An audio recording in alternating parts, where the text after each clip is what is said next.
फ़ुरक़ानिल हमीद यतलू अलैहिम आयातिही व युज़क्कीहिम व युअल्लिमुहुमुल किताब वल हिकमा सदक़ल्लाहुल अज़ीम व सदक़ रसूलुहुन नबियुल करीम। मैं अव्वलन शुक्रगुज़ार हूँ अपने मेज़बान का कि उन्होंने इस महफ़िल में चंद कलिमात तय्यबा कहने का मौका फ़राहम किया। आप सबका भी शुक्रिया अदा करता हूँ कि रात की इस पहर आप सुनने के लिए तशरीफ़ लाए। जितने हमारे भाई कुर्सी पे जलवा अफरोज़ हैं, अगर आपके कमर में कोई तकलीफ़ है, आपका सही शरई औज़र है, फिर तो आप बैठे रहें, वरना नबी करीम सल्लल्लाहु अलैहि वसल्लम का तरीक़ाकार यही था कि जब आप बयान फरमाते तो सहाबा से फरमाते करीब हो जाओ, और सहाबे किराम थोड़ा करीब करीब आकर और बगौर उसको सुना करते थे। अगर आप में से कोई सुन्नत को अदा करना चाहे और इस ज़रिए से भी अपने आप को अल्लाह के करीब करना चाहे तो वो ज़रूर इस सुन्नत को पूरा करे। दूर बैठकर आराम करना यकीनन इस मकसद के लिए आप नहीं आए। आप तो रहमत इलाही हासिल करने आए हैं, अपना तज़किये के लिए आए हैं, दराजात की बुलंदी के लिए आए हैं, तो फिर उस मौके को ज़ाया नहीं करना चाहिए। तो इसलिए आप आइए, आगे तशरीफ़ लाएँ।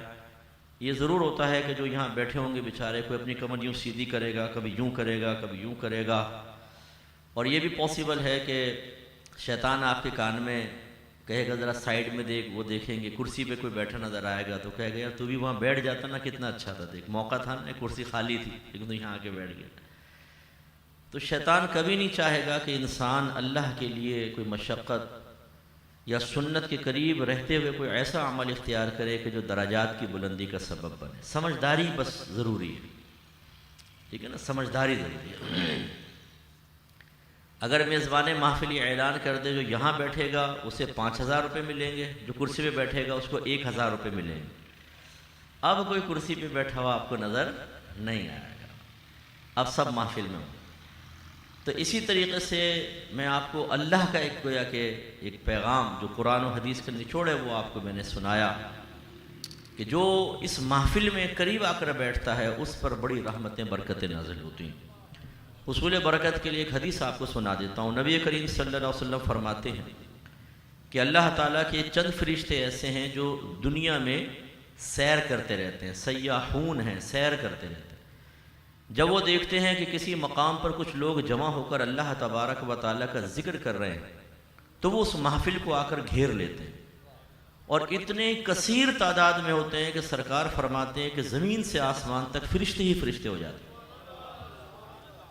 फिर जब वो ख़त्म होती है महफिल व मजलिस तो वो अल्लाह की बारगाह में जाते हैं। अल्लाह ताला सब जानता है लेकिन पूछता है फरिश्तों तुम कहाँ से आ रहे हो?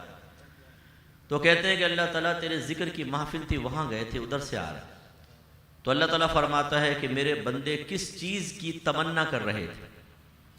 तो बताते हैं कि या रब्बे करीम वो जन्नत की तमन्ना कर रहे थे। तो अल्लाह ताला दरियाफ़्त फरमाता है कि उन्होंने जन्नत को देखा है? कहते हैं कि नहीं। अल्लाह ताला फरमाता है अगर वो देख लेते तो फरिश्ते अर्ज़ करते हैं या रब्बे करीम तो फिर तो और ज़्यादा तलब करते, ऐनुल यकीन हासिल हो जाता ना, देख के तो फिर और ज़्यादा करते।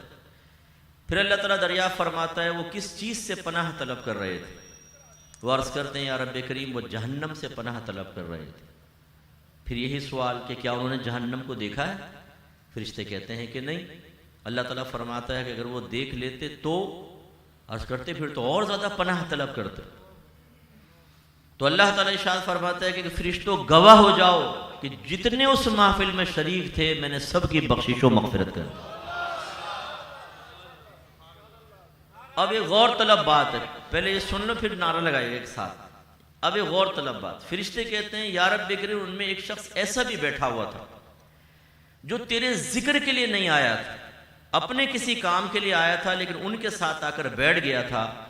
तो अल्लाह ताला इरशाद फरमाता है कि जो मेरे जिक्र करने वालों के साथ बैठ जाए वो भी महरूम नहीं रहता। फरिश्तों गवाह रहना मैंने उसको भी बख्श दिया।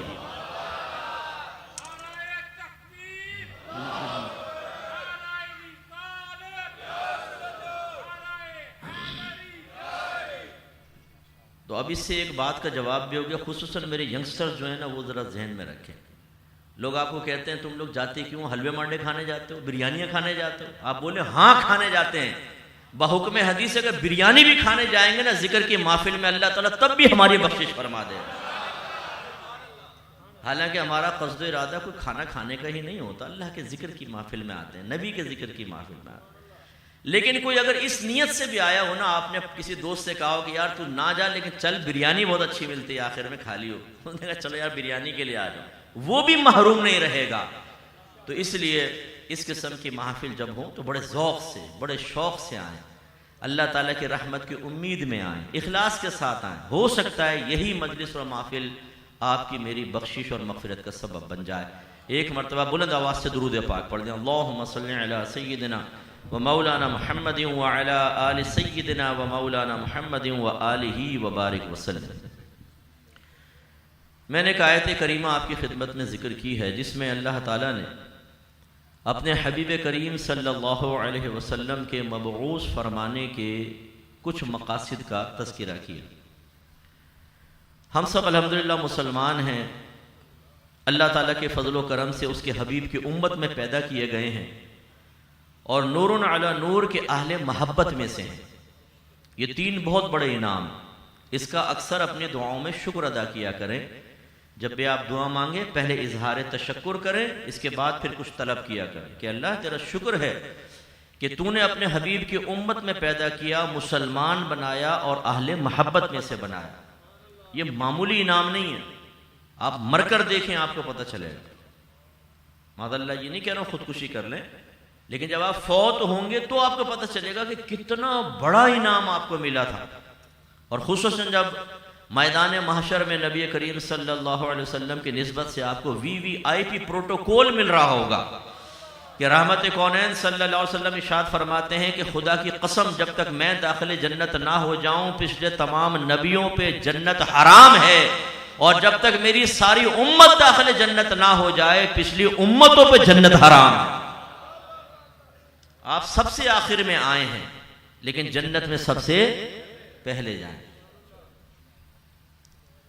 तो आपको वहां प्रोटोकॉल मिलेगा। क्यों? नबी करीम सल्लल्लाहु अलैहि वसल्लम के सदक़े में।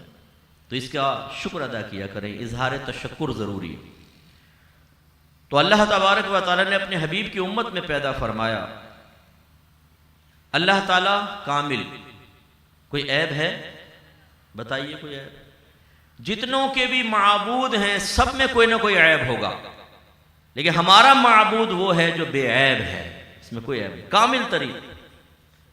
फिर अल्लाह ताला ने अपने हबीब की उम्मत में पैदा फरमाया हमारे आका कामिल तरीन। कोई ऐब है?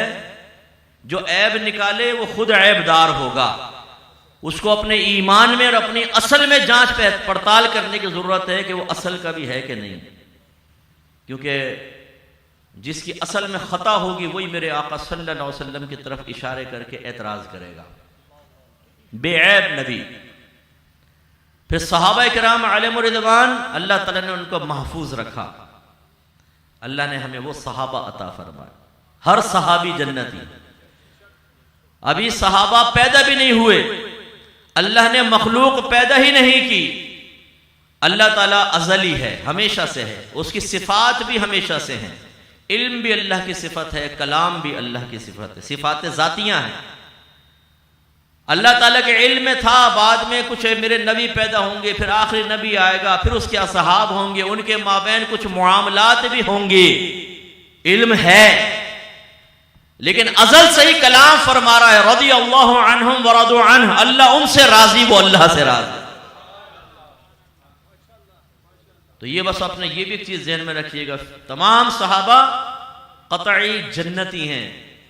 मेरे आका ने इरशाद फरमाया मेरे सहाबा सितारों की मानिंद हैं, जिसकी पैरवी करोगे हिदायत पा जाओगे। लिहाजा कभी भी कोई ऐसा मसला आपके सामने आए जिसमें कोई इंतिशार इफ्तिराक की बात हो, खुदारा उसमें आप इन्वॉल्व ना हो। जिससे मैंने आपको समझाया, अल्लाह जानता था नहीं जानता था? बोलिए क्या कुछ होने वाला है? अभी तो सहाबा पैदा भी नहीं हुए हैं, अल्लाह ताला सब जानता है वो क्या होगा, उनके माबैन क्या मुआमलात होंगे, लेकिन वो अज़ल से ऐलान कर रहा है रज़ियल्लाहु अन्हुम वरदू अन, अल्लाह उनसे राजी हो गया, वो अल्लाह से राजी हो गए। इसका मतलब है अल्लाह ताला ने सब कुछ जानने के बावजूद उनसे दरगुजर फरमा ली। अब अल्लाह उनसे राजी हो और आप और मैं अपने ईमान को खतरे में डालें, ये मुनासिब नहीं है। फिर अल्लाह ताला ने हमें इमाम अता फरमाया, इमाम आज़म अबू हनीफा रज़ियल्लाहु ताला, वो अजीम शख्सियत जिसने कुरान और हदीस से मसाइल निकालने के सबसे पहले उसूल बनाए। हमारे इमाम आज़म के दो शागिर्द बड़े, एक इमाम अबू यूसुफ, एक इमाम मोहम्मद। इमाम मोहम्मद रहमतुल्लाह अलैह ने इमाम शाफ़ई रज़ियल्लाहु ताला अन्हु की वालिदा से निकाह किया था। इमाम शाफ़ई इमाम मोहम्मद की सोहबत में रहे। इमाम शाफ़ी दूसरे शौहर से ये सोहबत में रहे, इमाम मोहम्मद से इक्तिसाब इल्म किया है। लेकिन जब बड़े हुए, इल्म हासिल हुआ तो वस्फ़ इज्तिहाद अल्लाह ने आपको अता फरमाया, तो आप फिर मुज्तहिद बने और आपने अलग अपना एक फ़िक़्ह कायम किया। तो आप इमाम आज़म की अज़मत का अंदाज़ा करें कि इमाम शाफ़ई वो हैं जो इमाम आज़म के शागिर्द के भी शागिर्द हैं, क्योंकि इमाम आज़म और इमाम अबू यूसुफ ये दोनों इमाम मोहम्मद के उस्ताद हैं। अगरचे इमाम मोहम्मद ने डायरेक्ट इमाम आज़म अबू हनीफा से भी इक्तिसाब इल्म किया, लेकिन वो इसीलिए शेखैन कहलाते हैं। शेख कहते हैं उस्ताद को, शेखैन दो उस्ताद, इमाम मोहम्मद उनके शागिर्द और फिर उनसे इमाम शाफ़ई। इमाम आज़म का मकाम कितना बुलंद वाला। फिर अल्लाह ताला ने हमें रूहानी शख्सियत अता फरमाई, हज़रत शेख अब्दुल कादिर जिलानी रज़ियल्लाहु ताला। हर सिलसिले के बुजुर्ग सब अफजल और औला, चिश्तिया, नक्शबंदिया, सोहरवर्दिया, कादरिया, सब सिलसिले बहुत बेहतरीन, सब अकाबिर बहुत ज़बरदस्त। लेकिन अल्लाह तबारक व तआला ने सरकार की आल में से एक हस्ती को बड़ा मकाम अता फरमाया। अब ये उसका कमाल है, ये उसका अदल है, ये उसका फजल है, जिसको जो चाहे अता फरमा दे। चुनांचे एक अब्दुल्ला नाम के एक शख्स कहते हैं कि मैं शेख अब्दुल कादिर जिलानी के साथ और एक हमारा साथी था इब्ने सका, इनके साथ इल्म सीखते थे हम लोग जाकर तीनों। तो हमने सुना कि करीब एक गौस हैं जो कभी कभी बैठे बैठे गायब हो जाते हैं। तो हमने कहा तीनों ने कि चलो जाकर उनसे ज़रा इक्तिसाब फैज़ करते हैं। जब हम चले तो इब्ने सका ने कहा कि मैं वहाँ जाके ऐसा क्वेश्चन करूँगा कि वो गौस उसका जवाब नहीं दे सकेगा। ये अब्दुल्ला कहते हैं मैंने कहा कि भाई मैं एक ऐसा क्वेश्चन करूँगा, देखता हूँ क्या जवाब देते हैं। शेख अब्दुल कादिर जिलानी रज़ियल्लाहु ताला ने फरमाया कि ला हौला वला कुव्वता इल्ला बिल्लाह, मैं ये क्या कैसे उनका इम्तिहान लूँ, मैं तो जाकर ये देखूंगा वो मुझे कितना फैज़ देते हैं। जब ये तीनों वहाँ पहुँचे, देखा कि हुजरे में वो गौस मौजूद नहीं थे। फिर अचानक वो ज़ाहिर हो गए, यानी इसकी तो तस्दीक हुई कि आते भी हैं, गायब भी हो जाते हैं। और फिर उन्होंने सबसे पहले इब्ने सका को देखा गज़बनाक आंखों से और फरमाया तू ये कह रहा था कि मैं ऐसा क्वेश्चन करूँगा, ऐसा सवाल करूँगा कि मैं जवाब नहीं दे सकूँगा, ले तेरा सवाल ये है और जवाब ये। और फरमाया मुझे तुझसे कुफ्र की बू आ रही है। फिर अब्दुल्ला की तरफ देखा और कहा तूने कहा तो मैं सवाल करूँगा, देखो क्या जवाब देता हूँ, ले तेरा सवाल ये है और जवाब ये है। फिर फरमाया मैं देख रहा हूँ कि दुनिया तेरे कानों तक पहुँच गई। फिर वो शेख अब्दुल कादिर जिलानी रज़ियल्लाहु ताला अन्हु की तरफ मुड़े और फरमाया कि आपने ये कहा था कि मैं देखता हूँ मुझे कितना फैज़ मिलता है, तू है बेबादा। मैं ये देख रहा हूँ कि तू एक दिन बगदाद की मस्जिद के मिंबर पर बैठा होगा और अल्लाह ताला के हुक्म से दावा कर रहा होगा कि कदमी हाज़िही अला रक़बती कुल्ली वली इल्लाह, मेरा ये कदम अल्लाह के हर वली की गर्दन पर है। अब्दुल्ला कहते हैं ऐसे ही हुआ। इब्ने सका बड़ा आलिम बना, ज़बरदस्त किस्म का मुनाजिर हुआ। अक्सर गैर मुस्लिमीन से इसके मुनाजरे होते, उन्हें मुसलमान कर देता। एक दफ़ा खलीफा ने उसको रूम भेजा मुनाजरे के लिए। वहाँ गया, बादशाह के दरबार में पहुँचा, मुनाजरा हुआ। बहुत सारे पादरी बैठे थे, सारे के सारे नाकाम हुए। बादशाह घबरा गया, लेकिन अचानक इब्ने सका की निगाह बादशाह की बेटी पे पड़ गई। वो बड़ी हसीन और जमील लड़की थी, तो बस उसको दिल दे बैठा। तो बादशाह से कहा मैं आपकी बेटी से शादी करना चाहता हूँ। बादशाह ने कहा भाई ऐसे तो नहीं होगा, हाँ अगर तुम अपना मज़हब तब्दील कर लो, क्रिश्चन हो जाओ, तो मैं तुम्हारा निकाह अपनी बेटी के साथ कर दूँगा। इब्ने सका उसके इश्क में इतना दीवाना हुआ, उसने कहा मुझे मंजूर है, काफिर हुआ, निकाह किया और हलाक हो गया। और अब्दुल्ला कहते हैं कि मुझे औकाफ में नौकरी मिल गई जहां माल वक्फ होते थे उस जमाने में।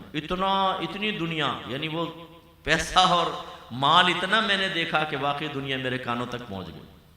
और फिर वो कहते हैं कि हमने ये देखा कि शेख अब्दुल कादिर जिलानी रज़ी अल्लाह ताला अन्हु ने उसी तरह बगदाद की मस्जिद के मिंबर पर बैठकर अपने लिए बड़ा दावा किया। तो अल्लाह ताला ने वो बुजुर्ग हमें अता फरमाया। अच्छा, ज़िम्नन में फिर अपने जितने यंगस्टर्स यहाँ बैठे हैं उनके लिए थोड़ी सी बात यह कर देता हूँ कि देखें, एक निगाह ही इंसान को तबाह करती है। और हमारी एक नहीं, हमारी तो सैकड़ों निगाहें हैं। हम लोग शादी ब्याह में जाते हैं तो तलाश करते हैं हसीन चेहरों को ना, कौन कैसी लग रही है। स्कूल कॉलेज के सामने से गुजरे, छुट्टी हो जाए तो निगाह, स्कूटर चला रहे हैं लेकिन बहनों की जियारत करते हुए जा रहे हैं। भाई आगे भी देख ले यार, टकरा जाएगा। रंग काले कर लिए नौजवानों ने स्कूल और कॉलेज के बाहर धूप में खड़े होकर जियारत के इंतजार में। फेसबुक पर फेक आईडीज या ट्रू आईडीज बनाकर और लड़कियों से दोस्तियां चल रही हैं जी। ये शब्बो है, ये बानो है, ये गुड्डो है, ये रानी है। बस कोई इशारा मिल जाए, काली पीली सब चलेगी, वक्त गुजारी के लिए तो सब चल जाए। अरे यार, खुदा को खौफ करें। इसी वजह से फिर इंसान अपने अखलाक को खो बैठता है, अपनी सेहत को ख़त्म कर देता है, बदकारियों और जिना में मुब्तला हो जाता है, अपने बीवी बच्चों के हुकूक अदा करने से आरी हो जाता है। मैंने कितने नौजवान ऐसे देखे जो इन हरकतों में रहे, फिर घर वालों ने शादी कर दी लेकिन उन हरकतों से बाज ना आए, बीवी का हक अदा नहीं कर रहे, हरकतों में लगे हुए हैं, लड़कियों से दोस्ती चल रही है। और बीवी बेचारी, किसी की बेटी, किसी की बहन उस शौहर के इंतजार में कि वो मेरा हक अदा करे, मुझे तवज्जो दे, मेरे भी हुकूक अदा करे, वो सिसक सिसक कर जिंदगी गुजार रहे। ऐसे ही मैंने ऐसे नौजवानों को देखा कि जब उनका इसी किस्म की किसी आवारागर्द लड़की से ज्यादा रिलेशन हो गया, जिना तक भी पहुंच गया। और या फिर अगर जिना तक नहीं पहुंचे, उसने अपनी जुल्फों के जाल बखेर कर कहा कि शादी तो करूंगी लेकिन शर्त ये होगी कि तुम्हारे माँ बाप के साथ नहीं रहूंगी, मुझ पे को रोब नहीं जमाएगा, और ये नहीं और वो नहीं। ये गुलमटे, मैं अक्सर GH का नाम लेता हूँ, ये GH हो गए हमारे नौजवान। GH मीन्स गुलाम, बीवी के गुलाम। ये कहते हैं हाँ तेरी हर शर्त मंजूर है, बस लैला मिल जाए, बाकी तो ऐसे फिर नौजवान अपनी माँ से बदतमीजी, बाप से बदतमीजी, बीवी आंखों में आंखें डालकर माँ को उसकी कमजोरियों का एहसास दिला रही है, लेकिन नौजवान को शर्म हया नहीं है कि बीवी राजी रहे। तो इसलिए इस वाक़े से ज़िम्नन एक दर्स हासिल करें कि एक आज़ाद करदा निगाह बाद औक़ात इंसान के ईमान को तबाह कर देती है। तो जो नौजवान बदनिगाही के आदी हैं, गंदी फोहश चीज़ें देखना, दोस्तियाँ करना, दूसरों की बहनों पर, दूसरों की बीवियों पर निगाह रखना, ये अच्छी चीज़ नहीं है। ये आपको गंदा कर देगी, गलीज कर देगी और आपके ईमान को ख़तरे में डाल देगी। जितना इंसान गुनाह ज़्यादा करता है उसकी रूह कमज़ोर होती है, जितनी रूह कमज़ोर होती है उतनी शैतान की गिरफ्त ज़्यादा होती है, जितनी शैतान की गिरफ्त ज़्यादा होगी उतना ही आपका ईमान ख़तरे में होगा। दूसरा, किसी अल्लाह के नेक बंदे से बदतमीज़ी ना करें, बेअदबी ना करें। लेकिन नेक बंदे से मुराद जो बाअमल हो ना, बाशरा हो, बाअमल हो, शरीयत पे चलता हो, साहिब इल्म हो। आजकल के डब्बे पीर मुराद नहीं है, दाढ़ियाँ नहीं हैं, जुल्फ़ यहाँ तक डाली हुई हैं और मालाएं लटकी हुई हैं, वो अंगूठियाँ, हर उंगली में 3-3 4-4 अंगूठियाँ, जैसे हर उंगली से एक दर्जा विलायत, इसका अंदाज़ा कर लो भाई। काला डंडा हाथ में पकड़ा हुआ है, हक हू के नारे लगा रहा है। डर तो नहीं कि बच्चा, हक हू के नारे लगा रहे साहब। बच्चा तू कुछ परेशान लगता है। हाँ बाबा, सारे ही परेशान है। बच्चा, बाबा तूने कौन सा राज निकाल लिया? और वो पागल बना रहे, कोई इलायची वाली सरकार को, डंडे वाली सरकार को, जुल्फों वाली सरकार को, छू वाली सरकार, पागल बन रहे हैं लोग। इस किस्म के लोगों से क्यों नहीं कहते भाई कोरोना भगाओ यार, तुम सब छोड़ दो, कोरोना भगा दो तुम, खुदा के वास्ते। दीवारों पे लिखा होता है महबूब तुम्हारे कदमों में, सौतन हलाक होगी, हर मुराद पूरी होगी। आप जाकर कहें बाबा कोरोना भगा दे, ये मुराद पूरी कर दे यार, तो मईशत वैसे तबाह हो रही है हमारे मुल्क की, कोरोना भगा दे। फिर देखें खुद कोरोना ना बन जाए तो मेरा नाम बदल दीजिएगा। ये हमारे बेवकूफ़ किस्म के नौजवान जो लड़कियों के चक्कर में, मुफ्ती साहब मुझे बोलेंगे, मुफ्ती साहब फुला लड़की के बगैर मैं मर जाऊंगा, मेरी ज़िंदगी का सवाल है, कोई वजीफ़ा बता दे। यानी मैं अल्लाह रसूल का जिक्र छोड़ दूँ, मसाइल बताना छोड़ दूँ, इसको लड़की तक पहुँचा दूँ फ़ौरन में। इसको वजीफा बताओ, ले तो कैसे किसी लड़की को अपने करीब कर सकता है? अरे भाई खुदा का खौफ कर यार। फिर वो जब सुलझे हुए लोग कोई नहीं देते तो फिर वो दीवारों में पढ़ते हैं, महबूब तुम्हारे कदमों में हर मुराद पूरी होगी। वो बेचारे सैकड़ों रुपए देकर अपनी मुरादें पूरी करने के चक्कर में बेमुराद रहते हैं। इसको बिठाएंगे आपको? इसको बैठ जा बेटा बैठ जा, अरे तुम्हें क्या। तो खुलासा कलाम ये है कि अपने बड़ों से बदतमीजी नहीं, अदब एहतराम। लेकिन वो किसका होगा? जो शरई लिहाज से वाकई बाशरा, अपने नबी की सुन्नत पे चलता हो, अहकाम शरअ पर चलता हो, उसके पास इल्म दीन हो, वो है बुजुर्गी के काबिल। अल्लाह ताला फरमाता है इन्ना अकरमकुम इंदल्लाहि अतकाकुम, बेशक तुम में से अल्लाह की बारगाह में सबसे ज्यादा इज्जत वाला वो है जो तुम में सबसे ज्यादा साहिब तकवा है। और तकवा क्या है? ये कल्बी कैफियत का नाम है कि जिसको ये कैफियत हासिल होती है तो फिर इंसान हर किस्म के सगीरा कबीरा ज़ाहिरी बातनी गुनाह से बचता है। और ये कैफियत उस वक्त तक हासिल नहीं हो सकती जब तक आपके पास इल्म दीन ना हो। आप जानते हो ना कि भाई जहन में क्या लाना, ख्याल लाना हराम है, कौन सा जायज़ है, क्या देखना हलाल क्या हराम, क्या सुनना हलाल क्या हराम, क्या बोलना हलाल क्या हराम, क्या छूना हलाल क्या हराम, अपने सितर का इस्तेमाल कहाँ हलाल है कहाँ हराम। हत्ता के ज़ौजा के साथ बाद औक़ात हराम हो जाता है। जैसे हालत ज़िना में बीवी से जिस्मानी ताल्लुक़ कायम करना हराम है, कुरान ने मना किया। ये अगर जिस्मानी हालत ज़िना में कोई ताल्लुक़, हालत हैज़ में बीवी से ताल्लुक़ कायम कर ले, ये ताल्लुक़ हराम होगा। अगर इससे हमल ठहर जाता है तो वो बच्चा वलदुल हराम कहलाता है। वलदुल ज़िना नहीं, वलदुल हराम, फ़र्क है इसके अंदर। जो हराम जिस्मानी ताल्लुक़ से बच्चा पैदा होगा, लेकिन उस औरत से वो ताल्लुक़ कायम हुआ जिससे ताल्लुक़ कायम करना जायज़ था, तो वलदुल हराम रहता है और इस बच्चे का नसब बाप से साबित होगा। और ऐसी औरत से अगर जिस्मानी ताल्लुक़ कायम किया जिससे जिस्मानी ताल्लुक़ कायम करना जायज़ नहीं था, जैसे अजनबी औरत, तो ये ज़िना कहलाता है। अब जो बच्चा पैदा होगा उसको वलदुल ज़िना कहेंगे और बरोज़ क़यामत इसका नसब बाप से साबित नहीं होगा।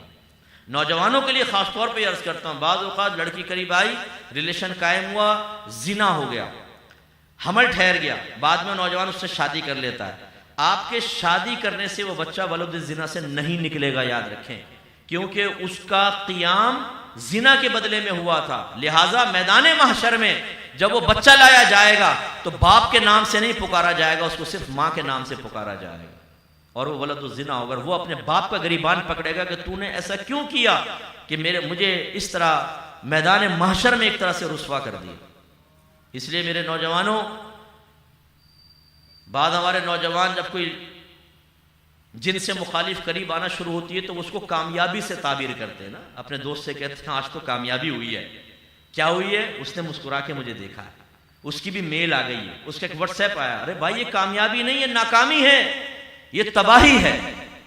तो खुलासा कलाम ये है कि इल्म ना हो तो ऐसा।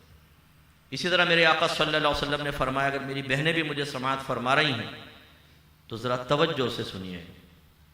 सरकार फरमाते हैं अगर शौहर बीवी को अपने पास बुलाए, यानी जिस्मानी ताल्लुक़ के लिए, और वो इनकार कर दे तो सारी रात उस पर फरिश्ते लानत करते रहते हैं। और एक रिवायत में सरकार ने फरमाया अगर वो करवट बदल के लेट जाए, जब तक शौहर की तरफ पलट कर नहीं आएगी फरिश्ते उस पर लानत करते रहेंगे। इसका मतलब है इसमें सुबह तक की भी लिमिट नहीं, ज़्यादा।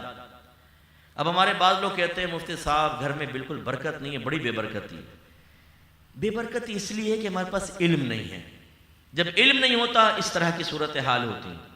छोटी छोटी बात पे बीवी नाराज हो गई, नहीं चलो जाओ, नहीं बात कर रही मैं तुमसे। शौहर कह रहा है मेरे पास नहीं आओ, मैं नहीं आ रही। अच्छा ये तो था कि बिस्तर अलहदा कर दिया उसने, करवट बदल के लेट गई, बाद मेके चली जाती हैं छोटी छोटी बातों पर। आप अंदाजा करें कि जब करवट बदल कर लेट जाए तो लानत की मुस्तहक हो, और अपना ही कसूर हो लेकिन मेके चली जाए तो किस कदर लानतें बरसेंगी। हाँ अगर शौहर का कसूर है फिर भी उससे कुछ हल निकालना चाहिए, लेकिन फिर बच्ची का कसूर हम नहीं कह रहे। अगर बच्ची का कसूर है तो अब जब लानतें नाजिल होंगी तो बरकत कहाँ होगी घर के अंदर। फिर बड़े भोलेपन से कहते हैं मुफ्ती साहब पता नहीं किसी ने क्या करवा दिया। भाई किसी ने कुछ नहीं करवाया, आपके घर में जहालत का जादू है। तो अल्लाह ताला की बारगाह में कौन बुजुर्ग तरीन है? साहिब तकवा। तकवा क्या होता है? एक कल्बी वस्फ जिसकी बिना पर आदमी सगीरा कबीरा ज़ाहिरी बातनी गुनाह से बचता है। और ये तकवा कैसे हासिल होगा? इल्म दीन के बाद, इसके बगैर नहीं हो सकता। अगर आप ये कहें मुफ्ती साहब मैं बगैर इल्म दीन सीखे मुत्तकी बन जाता हूं, नहीं बन सकते आप, क्योंकि आप गुनाह को नेकी समझ के छोड़ देंगे और करेंगे, और बाज़ औक़ात नेकी को गुनाह समझ कर छोड़ देंगे, तर्क करेंगे। इसके बाद अल्लाह तबारक व तआला ने हमें एक आज़ाद मुल्क अता फरमाया। मैं आपको कमाल की तरफ बता रहा हूँ, मैं अपने बयान को जिस तरफ लाना चाहता हूँ। अल्लाह ताला बाकमाल, हमारे नबी बाकमाल, सहाबा बाकमाल, इमाम आज़म बाकमाल, हमारे रूहानी पेशवा शेख अब्दुल कादिर जिलानी रज़ी अल्लाह ताला अन्हु बाकमाल। तो फिर हमें भी बाकमाल होना चाहिए। जिसको जिससे निस्बत हो, जिससे आपको निस्बत अगर बाकमाल है और आप बेकमाल रह जाएं तो ये भी एक ऐब है आपके लिए भी, और उस शख्सियत के लिए ऐब तो नहीं कहूंगा, लेकिन आपकी वजह से कोई उन पर तंज कर सकता है। मिसाल देता हूं, फर्ज कर लें आप एक बहुत ही अच्छे आलिम घराने से ताल्लुक़ रखते हैं, आपके नाना जान आलिम, आपके दादा जान आलिम, आपके मामू, आपके चचा, आपके ताया, आपके वालिद आलिम, लेकिन खुदा ना खास्ता आपके नहीं, किसी शख्स के, ठीक है, लेकिन वो शख्स क्या है?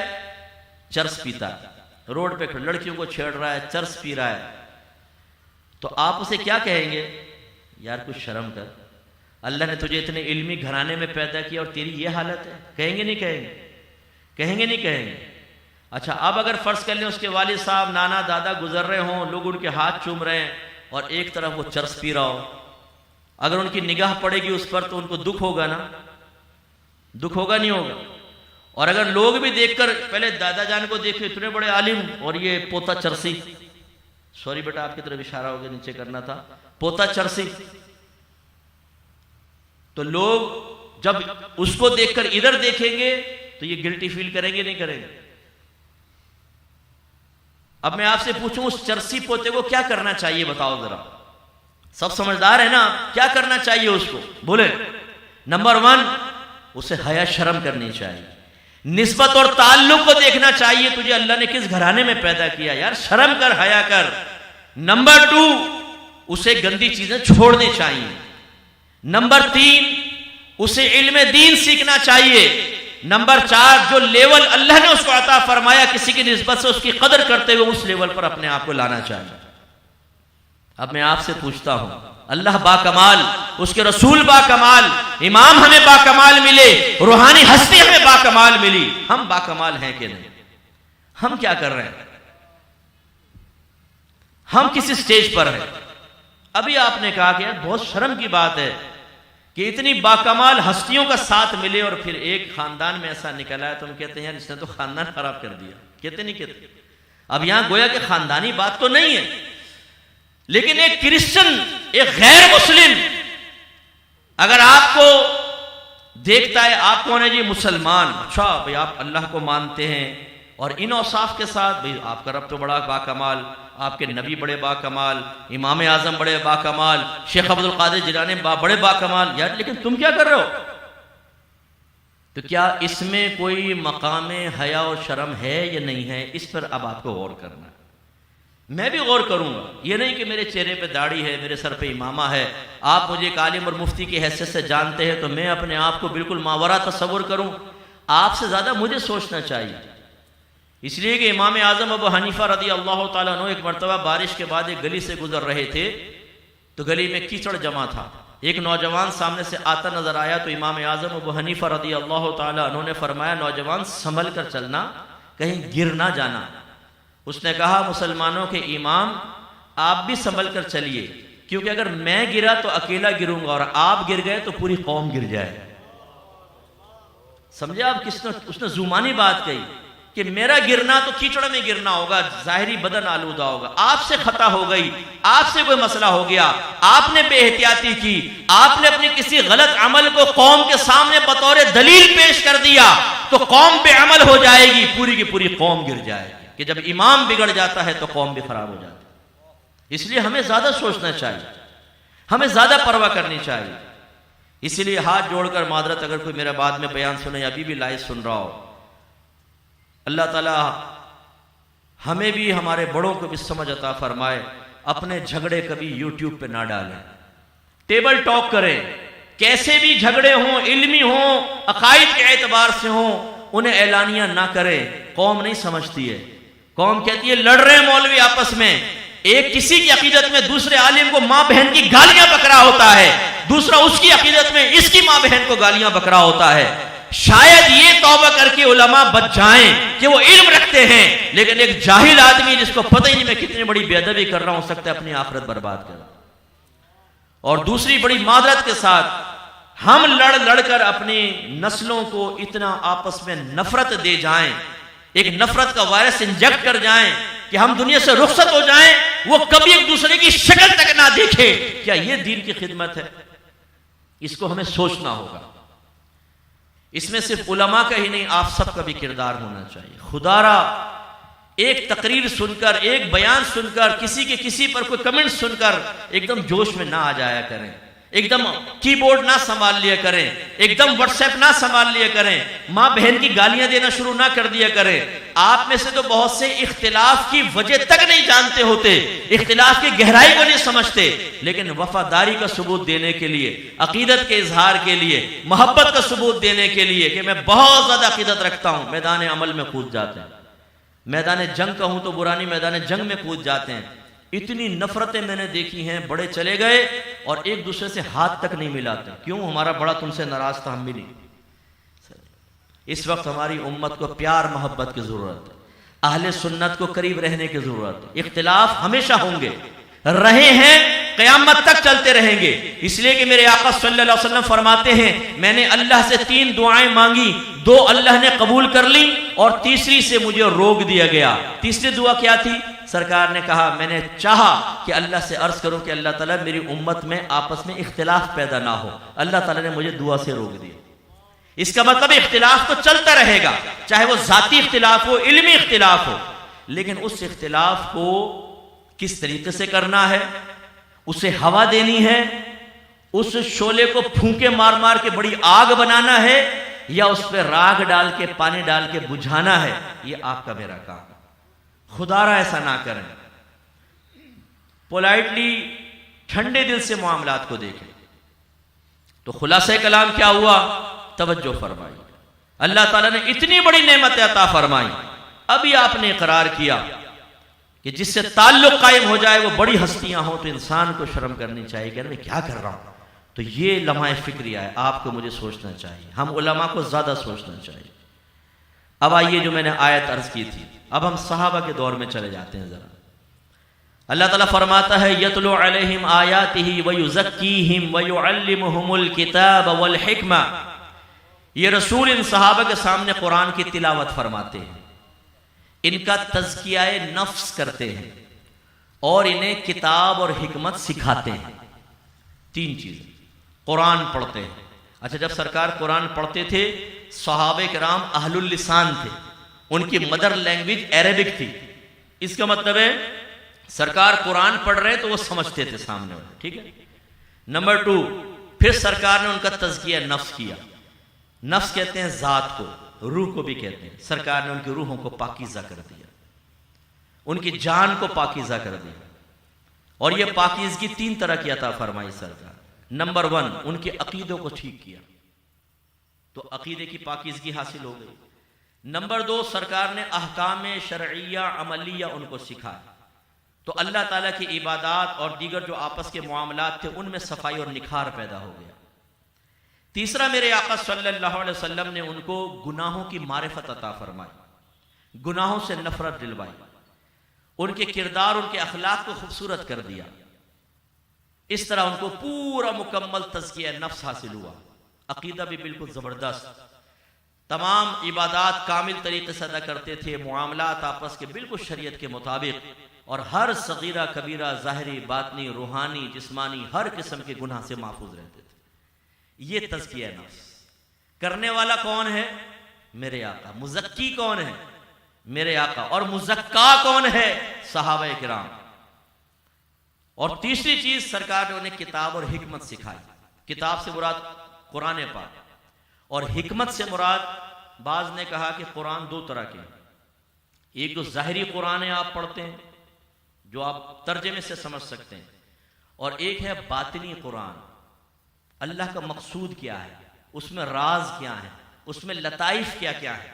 इसीलिए जब आप तफसीर पढ़ेंगे, वैसे तो तफसीर कबीर का तर्जमा मिल जाता है, लेकिन वो तो बहुत सारी जिल्दों में आप नहीं पढ़ सकेंगे। हम लोग अरेबिक पढ़ लेते हैं तो सॉफ्टवेयर वगैरह में भी पढ़ लेते हैं। तफसीर कबीर इमाम राजी रहमतुल्लाह अलैह आप पढ़कर देखें, ऐसा लगेगा। इमाम राजी दावा करते हैं कि मैंने जब तफसीर लिखना शुरू की, मैंने कहा कि मैं सूरह हमद से 700 मसाइल निकालूंगा, तो मेरा मजाक उड़ाया गया। आपने 700 मसाइल निकाल कर बताएं सूरह हमद से सिर्फ। और हजरत अबू बकर सिद्दीक रज़ी अल्लाह तआला अन्हु फरमाया करते थे, मैंने 16 साल में सूरह बकरा खत्म की है। 16 साल में, यानी उसकी नकाइत और लताइफ पर गौर व तफक्कुर करते चले गए। तो खुलासे कलाम यह है कि कुरान दो तरह के। तो अब यहाँ किताब और हिकमत से मुराद क्या है? किताब से ज़ाहिरी कुरान, हिकमत से बातिनी कुरान। और बाज़ ने कहा किताब से मुराद किताबुल्लाह और हिकमत से मुराद नबी करीम का अपना कलाम, हदीस। मेरे आका सल्लल्लाहु अलैहि वसल्लम कामिल तरीन हस्ती, और जिनको सिखा रहे हैं वो कौन है? वो भी कामिल लोग, जिनको मेरे आका ने कामिल बनाया। लेकिन तवज्जो तलब बात क्या है? मेरे आका ने कुरान पढ़ा, उन्होंने गौर से सुना और उसको समझा। मेरे आका ने तज़किया नफ्स करना चाहा, सहाबा किराम ने राह फिरार इख्तियार नहीं की। उन्होंने ये नहीं कहा कि हम बोर हो गए, उन्होंने ये नहीं कहा कि हमें कोफ्त हो रही है, उन्होंने ये नहीं कहा कि हम अपनी जिंदगी के रूटीन छोड़ नहीं सकते, उन्होंने ये नहीं कहा कि हमारी दोस्तियां हमें अजीज हैं, हम अपना तज़किया कैसे कर लें, उन्होंने ये नहीं कहा कि हमारा लाइफ स्टाइल दूसरा हो चुका है, अब उसको चेंज करना हमारे लिए बहुत मुश्किल है। नहीं, सरकार ने तज़किया फरमाया, उन्होंने कहा आमन्ना सद्दकना लब्बैक या रसूलल्लाह, हम हाजिर हैं, आप पर ईमान लाए, आपकी तस्दीक की, आप जो कहेंगे उस पर हमारा सब कुछ कुर्बान। तज़किया कबूल किया। फिर तीसरी चीज, सरकार ने उन्हें कुरान और हदीस सिखाई तो उन्होंने सीखी। जब उन्होंने ये सारे काम किए तो वही लोग, वही अरब कौम जिनकी कहीं कोई वैल्यू नहीं थी, जंगजू कौम, जाहिल कौम कहलाती थी। मेरे आका सल्लल्लाहु अलैहि वसल्लम के ऐलान नबूवत से पहले का जमाना क्या कहलाता है? ज़माने जाहिलियत। इसका मतलब है कि वो सब जाहिल थे। अरब लोग इल्म से बहुत दूर थे, सीखते नहीं थे, तलवारें हाथ में रहती थी हर वक्त, कलम से दिलचस्पी नहीं थी। मेरे आका सल्लल्लाहु अलैहि वसल्लम ने एक हाथ में तलवार और दूसरे में कलम पकड़ा दिया। ये मैं नहीं कहूंगा कि तलवार हटा के कलम पकड़ा दिया, नहीं, एक हाथ में तलवार रखो, जिहाद भी होगा।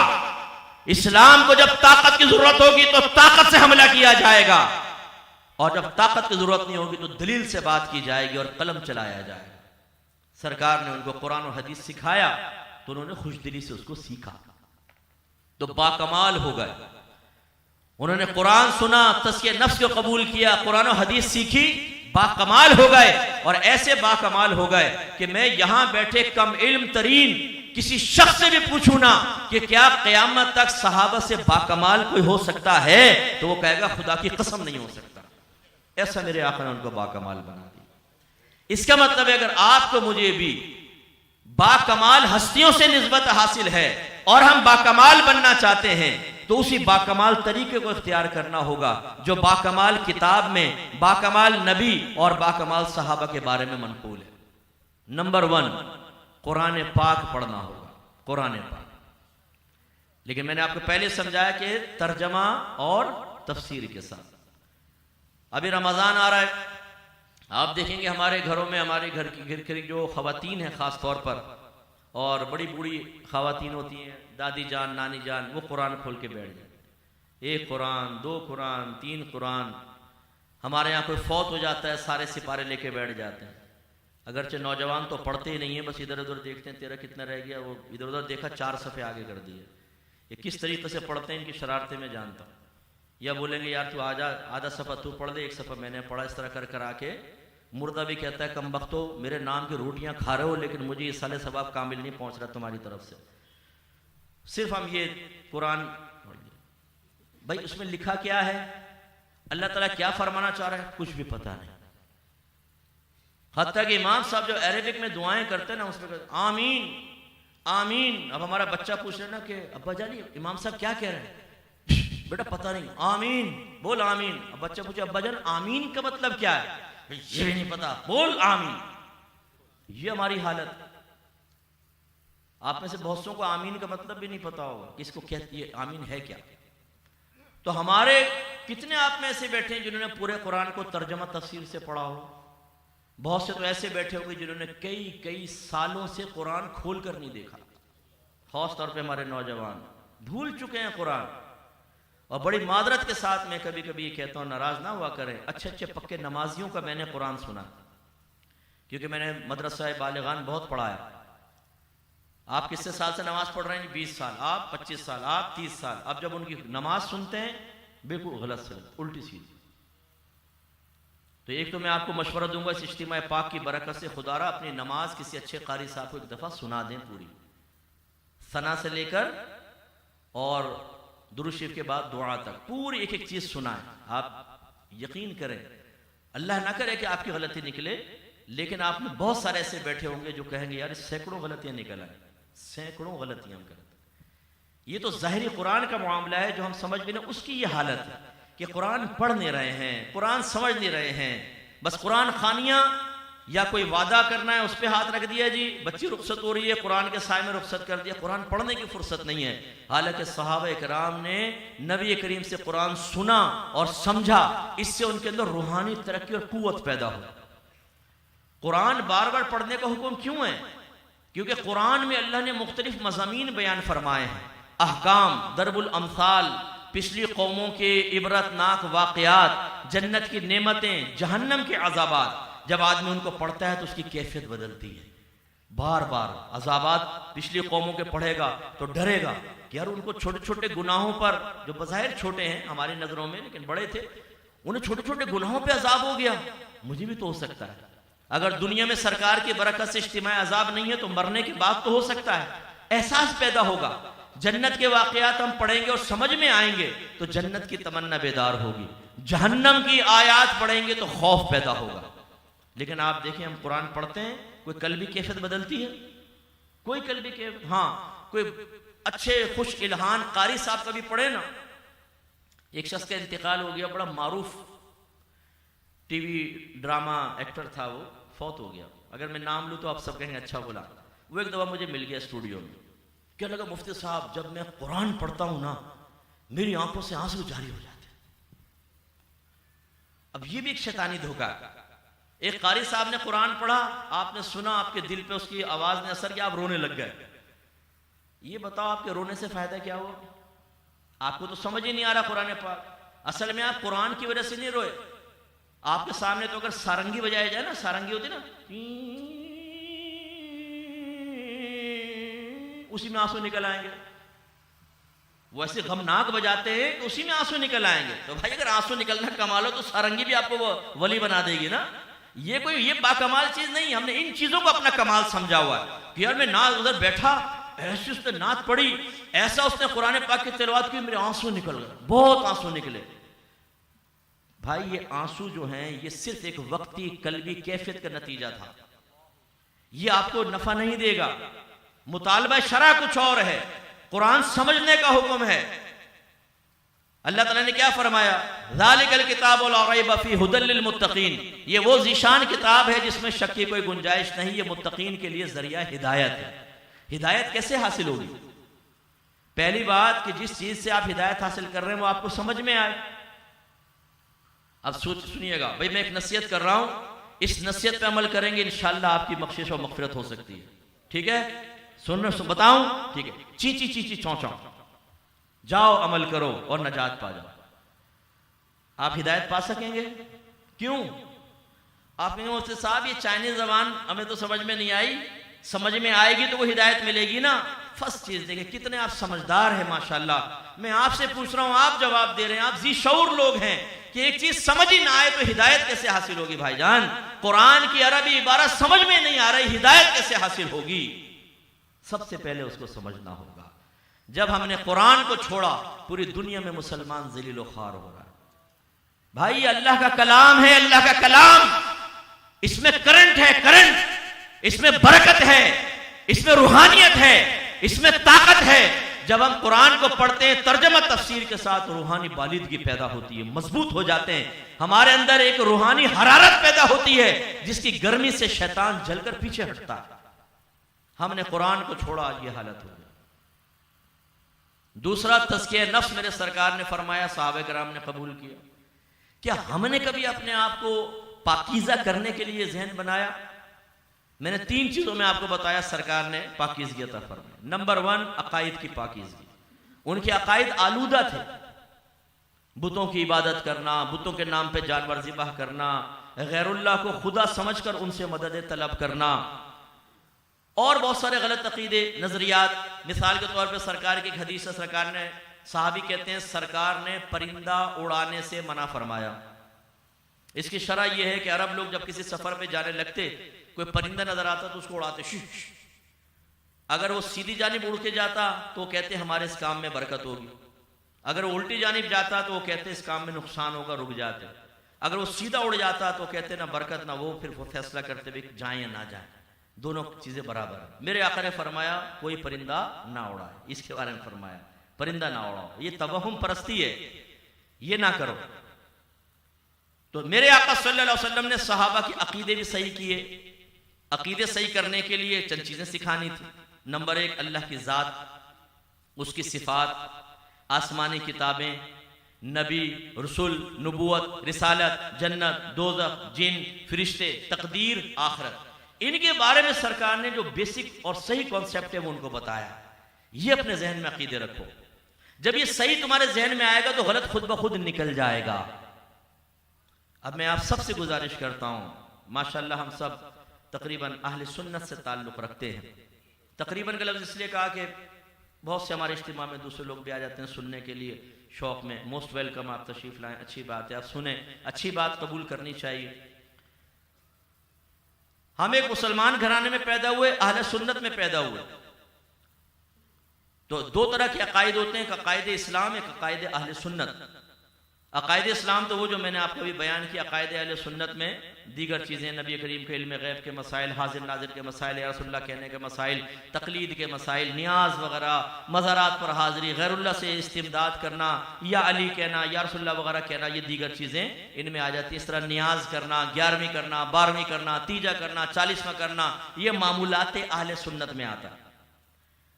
लेकिन मुझे अफसोस होता है उस वक्त कि जब एक टनाटन सुन्नी कहलाने वाला, जब उससे इस्लामी अकायद के बारे में बेसिक्स पूछें तो वो बिल्कुल सिफर नजर आता है। जब अकायद अहले सुन्नत या नजरियात और मामूलात अहले सुन्नत के बारे में उससे मालूमात हासिल करें तब भी वो कोई सैर हासिल जवाब नहीं दे पाता। अफसोस होता है। हम समझते हैं कि मुसलमान घराने में पैदा होकर हम कामिल मुसलमान हो गए, हालांकि ऐसा नहीं होता। ये बताइए कि डॉक्टर के घर में पैदा होने वाला बच्चा पैदाइशी डॉक्टर होता है? बोले जैसे जैसे जवान होगा वो डॉक्टर की तालीम उसको मिलती जाएगी, एकदम सही पूरा डॉक्टर बन जाएगा और 25 साल बाद वो सर्जन बन जाएगा, अपने अब्बा का पेट काटने के काबिल हो जाएगा? नहीं, उसे वो सब कुछ पढ़ना होगा जो उसके वालिद साहब ने पढ़ा था, तब वो डॉक्टर बनेगा। मानते नहीं मानते? लेकिन माशाल्लाह मुसलमान हम ऐसे हैं कि जैसे मुसलमान घराने में पैदा हुए, 6 कलमे याद किए, ईमान मुफस्सल, ईमान मुजमल, नाजरा कुरान, सारा कुछ आ गया। कितने नौजवान ऐसे होंगे हम में जिनको गुस्ल वाजिब होने के 5 असबाब की तफसील तक मालूम नहीं होगी, कैसे वाजिब होता। कितने ऐसे बैठे होंगे जिन्हें ये नहीं पता होगा कि कपड़ा पाक करने का शरई तरीका क्या है, कौन सी नजासत लगे तो कितने कपड़े को पाक करना वाजिब होता है, कब फर्ज होता है, कब वाजिब, कब सुन्नत होता है, नहीं मालूम। वजह क्या है कि मुसलमान घराने में पैदा हो गए, सीखा कुछ भी नहीं। अगर एक काफिर हमसे पूछ लेना कि बताओ तुम्हारा खुदा कौन है, 2 जुमलों में जरा इंट्रोडक्शन पेश करो, तो मैं यकीन से कहता हूं कि हमारा नौजवान सोच में पड़ जाएगा कि मैं अल्लाह का तारुफ कैसे पेश करूं। अगर एक गैर मुस्लिम आपसे इस्लाम के बारे में क्वेश्चन करे कि बताओ तुम्हारा इस्लाम क्या है, मुझे समझाओ, चलो मैं देखता हूं कबूल करूं नहीं करूं, 2-3 जुमलों में समझाओ, तो हम इस्लाम कैसे बयान करना है हम इसमें घबरा जाएंगे। कोई अगर हमसे पूछ ले कि जी मैंने मुसलमान होना है, मुसलमान करे, तो हमारे हाथ पांव कांप जाते हैं, ठंडे ठंडे पसीने आने लग जाते हैं। हम कहते हैं देखो ऐसा करो, यहाँ से सीधे जाना, फिर सीधी तरफ मुड़ना, पान वाले के सामने एक गली नजर आएगी उसमें चले जाना, फिर उल्टे हाथ को जाना, एक मस्जिद नजर आएगी उसमें दाखिल हो जाना, कोने में जाना, वहां एक दरवाजा है, वो इमाम साहब का हुजरा है, बजाना, इमाम साहब निकलेंगे, वो तुम्हें मुसलमान करें। बड़ा कमाल किया भाई तुमने, उससे फौरन तुम्हें मुसलमान करना चाहिए था, लेकिन कैसे करना चाहिए था पता ही नहीं है। फिर एक काफिर मुसलमान होता है, काफिर असली, एक मुर्तद का मुसलमान होना, पहले मुसलमान था फिर काफिर हो गया बदमज़हब, फिर वो मुसलमान होना चाहता है। इन दोनों को मुसलमान करने के अलग अलग तरीके हैं। अगर आपने रिक्वायरमेंट पूरी नहीं की वो मुसलमान ही नहीं होगा। ये सीखना चाहिए था ना हम लोगों को। ऐसे हम न्यास क्यों करते हैं? थोड़ा सा खाना सामने रख लिया जी, एक कारी साहब मखसूस कुरान की यहाँ से आयत ली, यहाँ से ली, यहाँ से ली, यहाँ से ली, वो मजमुआ पढ़ रहे हैं, ख़त्म की। इसके बाद पानी का गिलास बच्चे ने उठा लिया, बिरयानी ये ले गए, हलवा वो खा गया। अब बच्चे ने अगर पूछा अब्बा जान ये थोड़ा सा क्यों रखा सामने, सारा क्यों नहीं रखा? और बेटा बस थोड़ा ही रखते हैं, बरकत हो जाती है। तो उसमें बरकत कैसे पैदा होगी? वो बेटा यहीं से चली जाती है बरकत। तो फिर रखने की जरूरत क्या थी? वैसे ही पढ़ लेते, बरकत पैदा हो जाती। या तो जाके उसके अंदर मिलाएं उसको। तो हमारे पास इनके सैर हासिल कोई जवाब नहीं होते। क्यों? वालिद साहब को, वालदा को, नाना को, नानी को, दादा को, दादी को करते हुए देखा तो हम भी कर रहे हैं, सीखा नहीं है। आप सब हनफी हैं कि नहीं? इमाम आजम रज़ी अल्लाह तआला अन्हु के मुक़ल्लिद हैं ना। लेकिन अगर मैं आपसे तकलीद की शरई तारीफ पूछ लूं तो, और तकलीद शख्सी वाजिब है या नहीं, और अगर आप कहें वाजिब है तो इसकी दलील दीजिए जरा कि एक इमाम की पैरवी करना वाजिब है। आप इमाम शाफी हक पर हैं, इमाम मालिक हक पर हैं, इमाम अहमद बिन हम्बल भी हक पर हैं, लेकिन उनकी पैरवी नहीं कर सकते, सिर्फ आप इमाम आजम की पैरवी करेंगे। क्यों? जवाब है नहीं। जुमे की नमाज के बाद इज्तिमाई तौर पे खड़े होकर सलातो सलाम हम पढ़ते हैं उर्दू के अंदर हाथ बांध कर, या किसी भी लैंग्वेज के अंदर। क्यों पढ़ते हैं भाई? कहां से साबित? आप या रसूलुल्लाह कहते हैं, क्यों कहते हैं? क्या है इसका बेसिक कॉन्सेप्ट? क्या दलील है इसके पीछे? नबी करीम को इल्म गैब है, आप कहते हैं हाँ है। अच्छा दलील दीजिए। इल्म गैब किसे कहते हैं? गैब की तारीफ बताएं। वो कौन से 10 अकाइद हैं जो नबी करीम सल्लल्लाहु अलैहि वसल्लम की तरफ गैब की निस्बत करते हुए आपके जहन में मौजूद होने चाहिए, वरना आप काफिर और मुर्तद हो सकते हैं। कौन से 10 अकाइद? कुछ पता नहीं। ये सूरत हाल है कि नबी करीम ने सहाबा का अकाइद के एतबार से तज़किया किया, सहाबा ने कबूल किया है, उन्होंने अकाइद को पाकीज़ा किए हैं। हम नबी करीम सल्लल्लाहु अलैहि वसल्लम से निस्बत और ताल्लुक को जाहिर तो करते हैं, लेकिन अपना तज़किया करने के लिए कामिल तौर पे तैयार नहीं। अब मैं आपसे बताऊं, पूछूं, ये बताइए, एक शख्स कुछ अमल इख्तियार करता है, उसकी मालूमात उसको हासिल नहीं है, ये कामिल है या नाकिस है? बोलिए, कामिल है या नाकिस है? नाकिस है। थ्योरी और प्रैक्टिकल दोनों हो तो कामिल। जैसे मिसाल दूं, एक शख्स किसी को लिटाकर हाथ में छुरी पकड़कर उसका पेट काटने लगे। आपने ठहरो ठहरो क्या कर रहा है भाई? तो वो कहेगा जी एक डॉक्टर साहब के साथ में रहा हूं, उन्होंने ऐसा ही किया है, कई मरीजों को लिटाकर उनका पेट काटा है, तो मैं देख देख के सीख चुका हूं कैसे पकड़ना और कैसे पेट काटना है, तो इसलिए अब मैं काट रहा हूं। बताइए इसके लिए पेट काटना जायज होगा? आप ये कहेंगे भाई तो पेट तो काट लेगा, इसके बाद क्या करेगा? अंदर की सारी मालूमात तुम्हें हासिल नहीं है। जाहिरी तौर पे एक का अमल इख्तियार करने से आप कामिल नहीं हो गए, नुकसान हो जाएगा। इसी तरीके से बाबुल अकाइद का मसला है, मामूलात का मसाइल है कि आप कोई अमल इख्तियार करते हैं, उसके बारे में मालूमात नहीं है, हो सकता है आप गलत कर बैठे, गलत नजरिया हो जाए आपका। जैसे कि मैं मिसाल देता हूं, हमारी बहनें कभी कभी मन्नत मानती है ना, कोई काम, बेटे की शादी नहीं हो रही, बेटे की नौकरी नहीं मिल रही, नौकरी नहीं लग रही, बच्चे ने इम्तिहान में पास होना है, तो वो कहती हैं ऐ अल्लाह अगर मेरा काम हो गया ना 10,000 नवाफिल पढ़ूंगी। फिर वो काम हो जाता है तो फिर वो हमें फोन करती हूँ, साहब अब वो मैं पढ़ तो सकती नहीं हूँ, कोई और इसका हल है?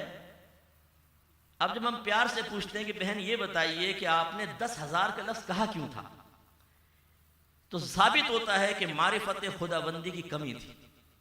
उस बहन ने ये सोचा अगर मैं कहूंगी अल्लाह ताला मेरा काम कर दे, 2 रकत नफल पढ़ूंगी, तो मादल्ला सुम्मा मादल्ला उसके जहन में यूं चलता है कि अल्लाह ताला फरमाएगा सिर्फ 2, तेरा काम नहीं होगा, तो 10,000 बोलूं ताकि अल्लाह ताला फरिश्तों से फरमाए 10,000 नवाफिल, भाई काम करो इसका पहले।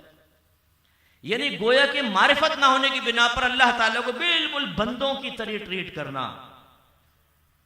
हालांकि उस बहन को मालूम होना चाहिए जिस वक्त आप सोच रही थी ना, अल्लाह ताला को अज़ल से पता था ये क्या करेगी क्या नहीं करेगी।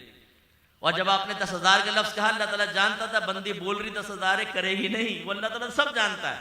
लेकिन हमने घर वालों को कोई मारिफत खुदाबंदी सिखाई होती, हमने खुद कुरान और हदीस से सीखी होती, अपने अकीदे सही किए होते, अल्लाह के करीब होते, तो फिर हमें बात समझ में आती ना। ऐसी तकदीर के मसाइल हैं। एक आदमी कहता है अगर मेरी किस्मत में ना लिखा होता बताओ मैं चोरी क्यों करता? जवाब दे उसको भैया। अब इसका एक माकूल जवाब है इसका लिए पहले आपको तकदीर का मफहूम समझना होगा, फिर तकदीर की किस्में देखनी होंगी भी। तकदीर मुबरम है, तकदीर मुअल्लक़ महज़ है, तकदीर मुअल्लक़ शबीबा मुबरम है। ये 3 किस्में होती हैं। फिर इनमें से एक ऐसी किस्म होती है अगर नबी भी उसके खिलाफ दुआ करने लगे तो अल्लाह ताला उस दुआ से उनको रोक देता है, उस तकदीर में कोई तब्दीली नहीं आती। आपने मशहूर मकूला सुना होगा, दुआ तकदीर को बदल देती है, तदबीर से तकदीर बदल जाती है। वो कौन सी तकदीर बदल जाती है? ये मार्फत हासिल करनी पड़ेगी। ये मैं आपको समझाना चाहता हूं कि अगर खुदा ना खास्ता अकायद के बाब में जरा भी गड़बड़ होती है, या तो आदमी काफिर हो जाता है या बिदअती हो जाता है। ये अकायद इस्लाम की बात कर रहा हूं। और अकायद अहले सुन्नत के एतबार से उनमें भी दर्जा बंदी है। बात बहुत इंपॉर्टेंट है। जैसे नबी करीम के लिए इल्म गैब, अगर कोई नबी करीम से मुतलकन इल्म गैब का इनकार कर दे तो वो काफिर और मुर्तद हो जाएगा। नबी के लिए इल्म गैब मानना होगा। तो अब इसी तरह मामूलात अहले सुन्नत, अगर आप इसकी मारिफत हासिल नहीं करेंगे, आपके घर में गलत रसूमात भी हो रहे होंगे, गलत रसूमात। जैसे कूंडों की नियाज बनती है। अब कूंडों की नियाज जायज है, लेकिन मिट्टी के कूंडों में ही बनेगी, मखसूस कमरे में रखेंगे, उसमें मखसूस किस्म की टिक्कियां बनेंगी, उसे वहां से उठा के ले जाना मना है। ये सब खुराफात। औरतों ने निकाला हुआ है, बहनें सुन रही होंगी, हंसेंगी कि जी वो बहन की इद्दत खत्म होगी तो भाई सोने की 4 चूड़ियां बना कर देगा। अरे भाई, इद्दत तुम्हारी खत्म हो रही है, भाई ने क्या कसूर किया है? बास कहती है नहीं, इद्दत खत्म होते ही कदम बाहर निकाला जाएगा, भाई के जाएगी, भाई नया सूट बनाएगा और वो फिर भाई का कूंडा करके वापस आएगी बहन। ये अपने पास से रसूमात भाई कहां से साबित है बताइए? तीजा 40वां 10वां 20वां मना नहीं है, ये सारे सवाब की सूरत है। लेकिन उस वक्त इसमें कबाहत पैदा होती है जब आप इसको फर्ज या वाजिब का दर्जा दे देते हैं कि अब्बा का तीजा नहीं किया तो यह बहुत बुरा होगा। 4 किस्म के खाने, चाचा मरे थे तो उनके बच्चों ने 4 किस्म के खाने बनाए थे, हमें बनाने पड़ेंगे, तो जी इनसे कर्जा ले लिया, उनसे कर्जा ले लिया। ये गलत चीजें हैं, तो आपको सीखना पड़ेगा। इसी तरह जो शादीशुदा हैं, याद रखिए आपको अपनी बीवी को, अपनी ज़ौजा को अकायद सिखाने होंगे। मैं चूंकि एज ए मुफ्ती वर्क कर रहा हूं, बाज़ औक़ात ऐसे केसेस मेरे पास आते हैं, शौहर को पता भी नहीं, बीवी ने कलीमे कुफ्र निकाल दिया, मुर्तद्दा हो गई, निकाह खत्म। अब ना बीवी को पता है मैं मुर्तद्दा हो गई, ना शौहर बेचारा, वो भी बेवकूफ नादान किस्म का, उसे सिर्फ खाने पीने से दिलचस्पी है, चाय मिल जाए, सूट कपड़े इस्त्री वाले मिल जाएं, बीवी उसकी खिदमत करे, बच्चे पैदा हो जाएं, बस हमें मंजिल मिल गई। अब वो औरत करती है कुफ्र, मुर्तद्दा हो जाती है। अब ये साथ रह रहे हैं, मुर्तद्दा हो जाने के बाद निकाह तो खत्म, कुर्बत जिना खालिस, पैदा होने वाले बच्चे वलदुज़ जिना, और पता ही नहीं।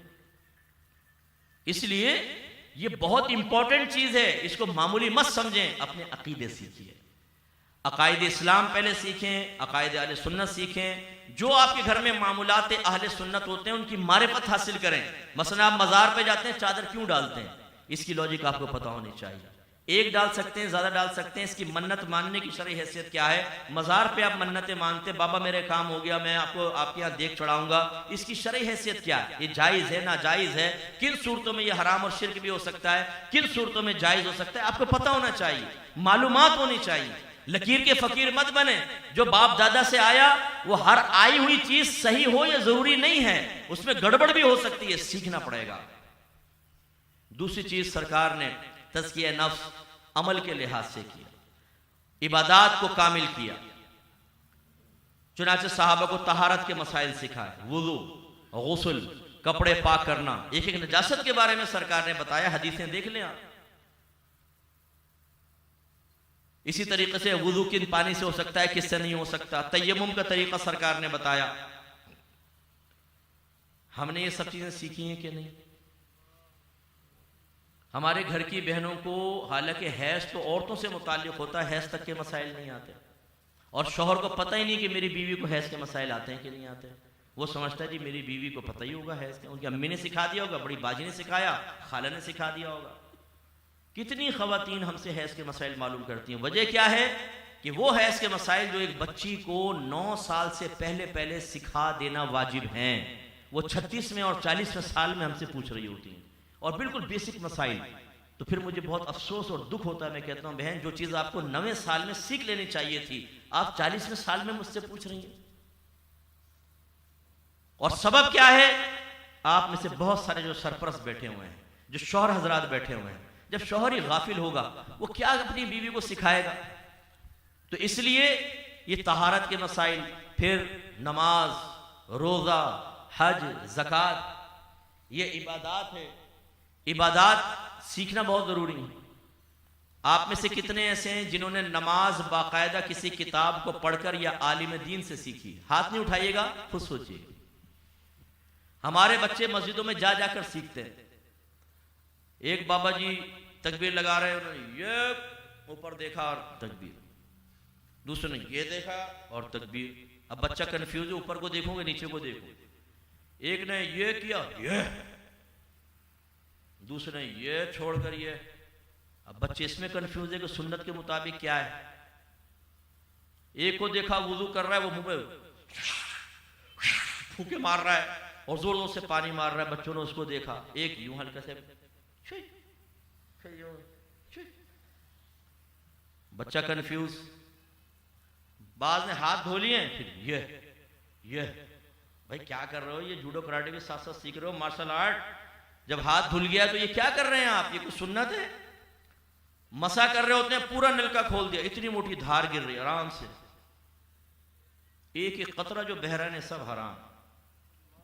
आज आपको एक मसला और समझा देता हूं, शायद फर्स्ट टाइम आप सीख रहे होंगे और आपको बड़ी हैरत होगी, और बहुत सारे इसमें खतरे में भी आ जाए। वुजू के 4 फर्ज हैं, 3 आज़ा को धोना होता है, 1 का मसाह करना होता है। धोने और मसाह में क्या फर्क है?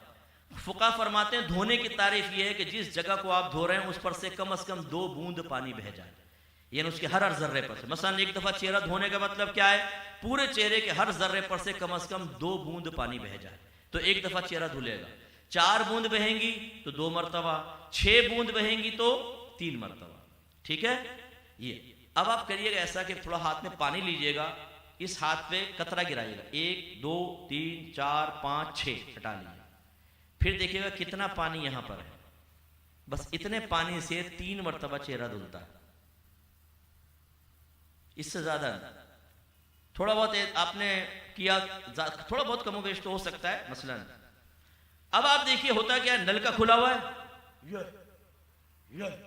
ये एक दफा जब आप हाथ में चुल्लू भरते हैं पूरा और अपने चेहरे पे डालते हैं, मैंने इसीलिए आपको कहा पहले 6 कतरे गिरा कर देखिएगा, फिर बेसन के सामने खड़े होकर शीशा अगर लगा हुआ है, एक चुल्लू भरिएगा और ये मुंह पर डालकर देखिएगा, इस पर जो पानी बह रहा है और जो हाथ पर बहा था, इनमें कोई मुमासलत आपको नजर आए तो समझ जाइएगा ये 6 बूंद जो बही हैं, बाद औक़ात तो एक दफा आदमी पानी डालता है तो 6 बूंदे बह जाती हैं।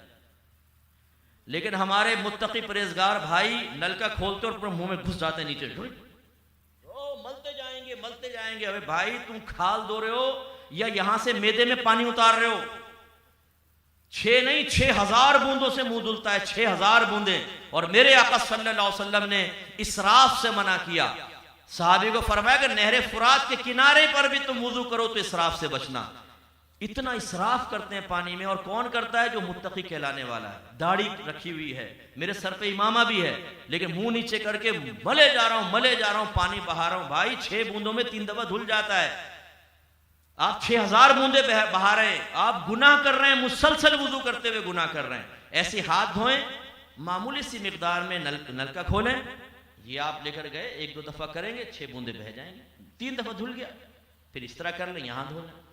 हमारे यहां इतनी मोटी धार, ये भाई खत्म होने का नाम ही नहीं ले रहा, करे जा रहे, फिर वही करता,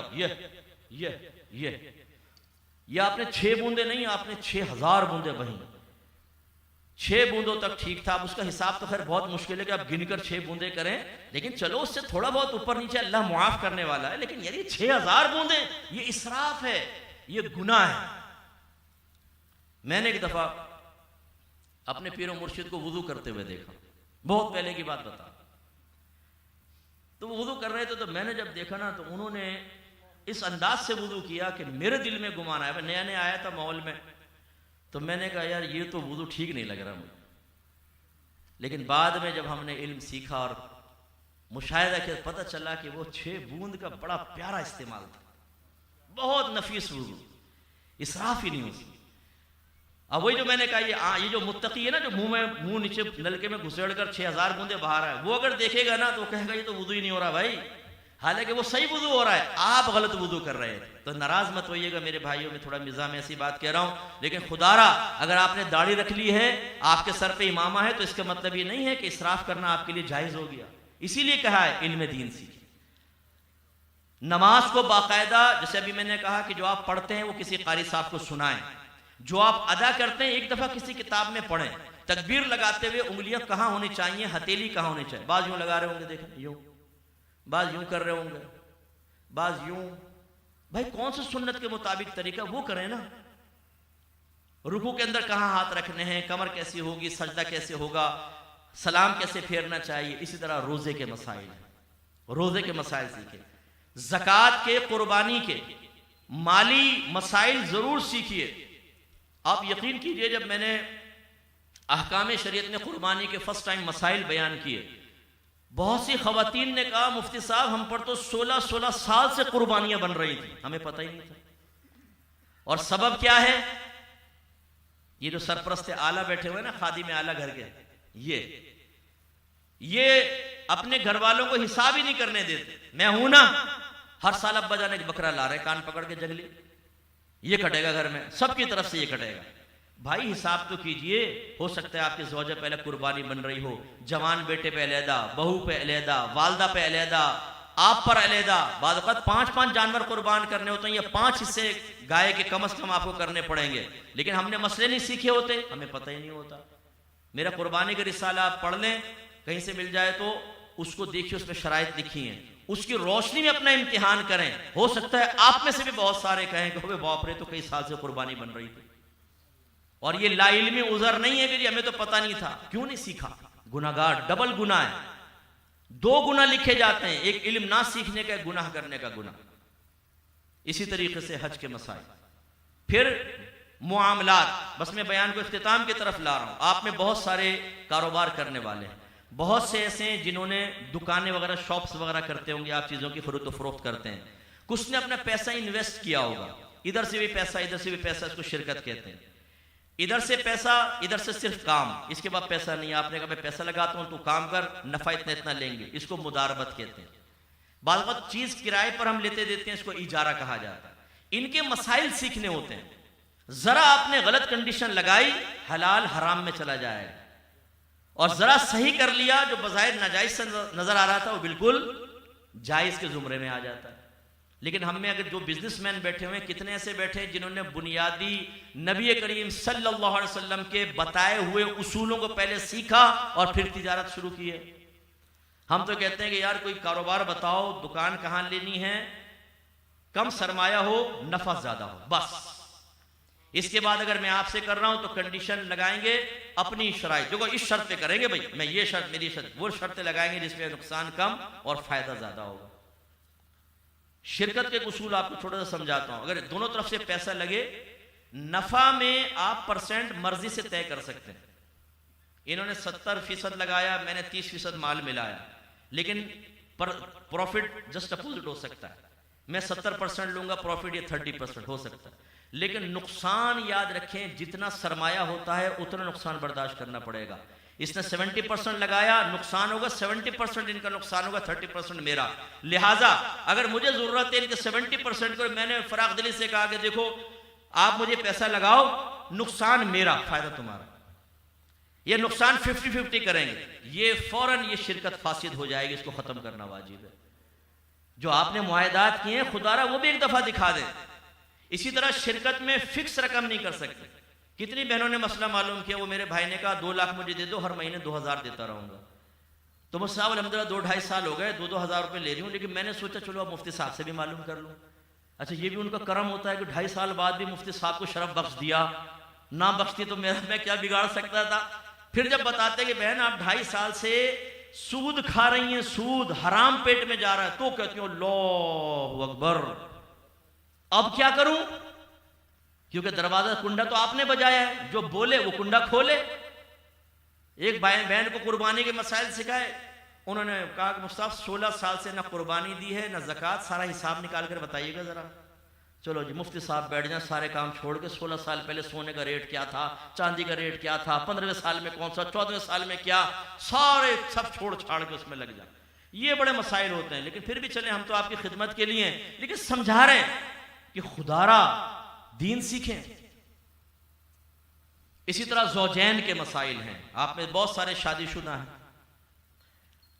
लड़के से पूछो कैसी लड़की चाहिए जरा बड़ी आंखें हो, गोरा रंग हो, जुल्फे यहां तक हो, चले तो हिरनी लगे, बैठे तो मोरनी लगे, बात करे तो फूल झड़े, बस हमें और कुछ नहीं चाहिए। बड़ी सादा सादा रिक्वायरमेंट। ऐसी वो लड़की वाले जी, लड़का बस थोड़ा खूबसूरत हो, अच्छा कमाता हो, अगर माँ मरी हुई हो तो बहुत अच्छा है, और बहनें भी ना हो तो नूरुल अना नूर, ना सास ना नंदे, ऐसा इसको छड़ा सा मिल जाए तो बड़ी बरकत होगी। अरे भाई ये भी तो मालूम कर ले, लड़के को मसाइल पता है। अभी मैंने हैज़ का आपको मसला बताया, पढ़े लिखे लड़के हैं, पता ही नहीं मसाइल। हालत हैज़ में जिस्मानी ताल्लुक़ कायम कर रहे हैं, वती हराम, हमल ठहर गया तो वलदुल हराम। ऐसी हालत रोज़ा में कितना ज़ौजा के पास जा सकते हैं, कितना नहीं। जो गलत किस्म की वेबसाइट देख देख कर गलत किस्म की चीज़ें देखते रहते हैं। बहुत से नौजवान जो हैं वो प्रैक्टिकल करने के चक्कर में होते हैं, कौन सी चीज़ जायज़ है कौन सी नाजायज़, सीखना होता है इल्म दीन। बाद औक़ात ऐसा जिस्मानी ताल्लुक़ भी है कि जिससे निकाह ब्रेक हो जाता है। बाद औक़ात तो कुफ्र भी लाजिम आ सकता है अगर उसमें इरादा गलत हो जाए तो। ये चीज़ सीखने वाली होती है। अब इसमें बहुत से लोग बड़े शर्माते हैं ना, मुझे तो शर्म आ रही है। अच्छा मुझसे क्वेश्चन करेंगे, पहले 4 लाइनें तो तमहीद की होंगी, मुफ्ती साहब आप बुरा नहीं मानिएगा, मैं कोई गंदा जहन का आदमी नहीं हूँ, लेकिन ये मसला सामने आया तो ऐसा ना हो कि आप मेरे बारे में गुमान करें शायद मेरा जहन ख़राब है, लेकिन ये मसला ये है। मैं कहता हूँ भाई तमहीद की ज़रूरत नहीं है। काश आप सैयदा आयशा सिद्दीक़ा रज़ी अल्लाह ताला अन्हा का फरमान आली शान याद रखते। सैयदा आयशा कहती हैं अल्लाह ताला अंसार की औरतों पर रहमत नाजिल फरमाए कि उन्हें शर्म व हया ने नबी करीम सल्लल्लाहु अलैहि वसल्लम से मसाइल पूछने से ना रोका। वो औरतें आके अपने मसाइल पूछती थी सरकार से, और सरकार इंतहाई शर्म व हया के साथ बड़े ही किनाया अल्फाज के साथ उनको जवाब मरहमत फरमाया करते थे। लेकिन हमारे एक साहब ने मुझे मेल की, मुफ्ती साहब मैं कई अरसे से गुनाह में मुब्तला हूं, बहुत शर्मिंदा हूं, लेकिन मैंने कहा चले आज मुफ्ती साहब से पूछ लूं, मैं ये करता हूं। अब वो एक ऐसा अमल था कि इमाम आजम ने लिखा है कि अगर वो आदमी अच्छी नियत से करे तो उसको सवाब मिलेगा।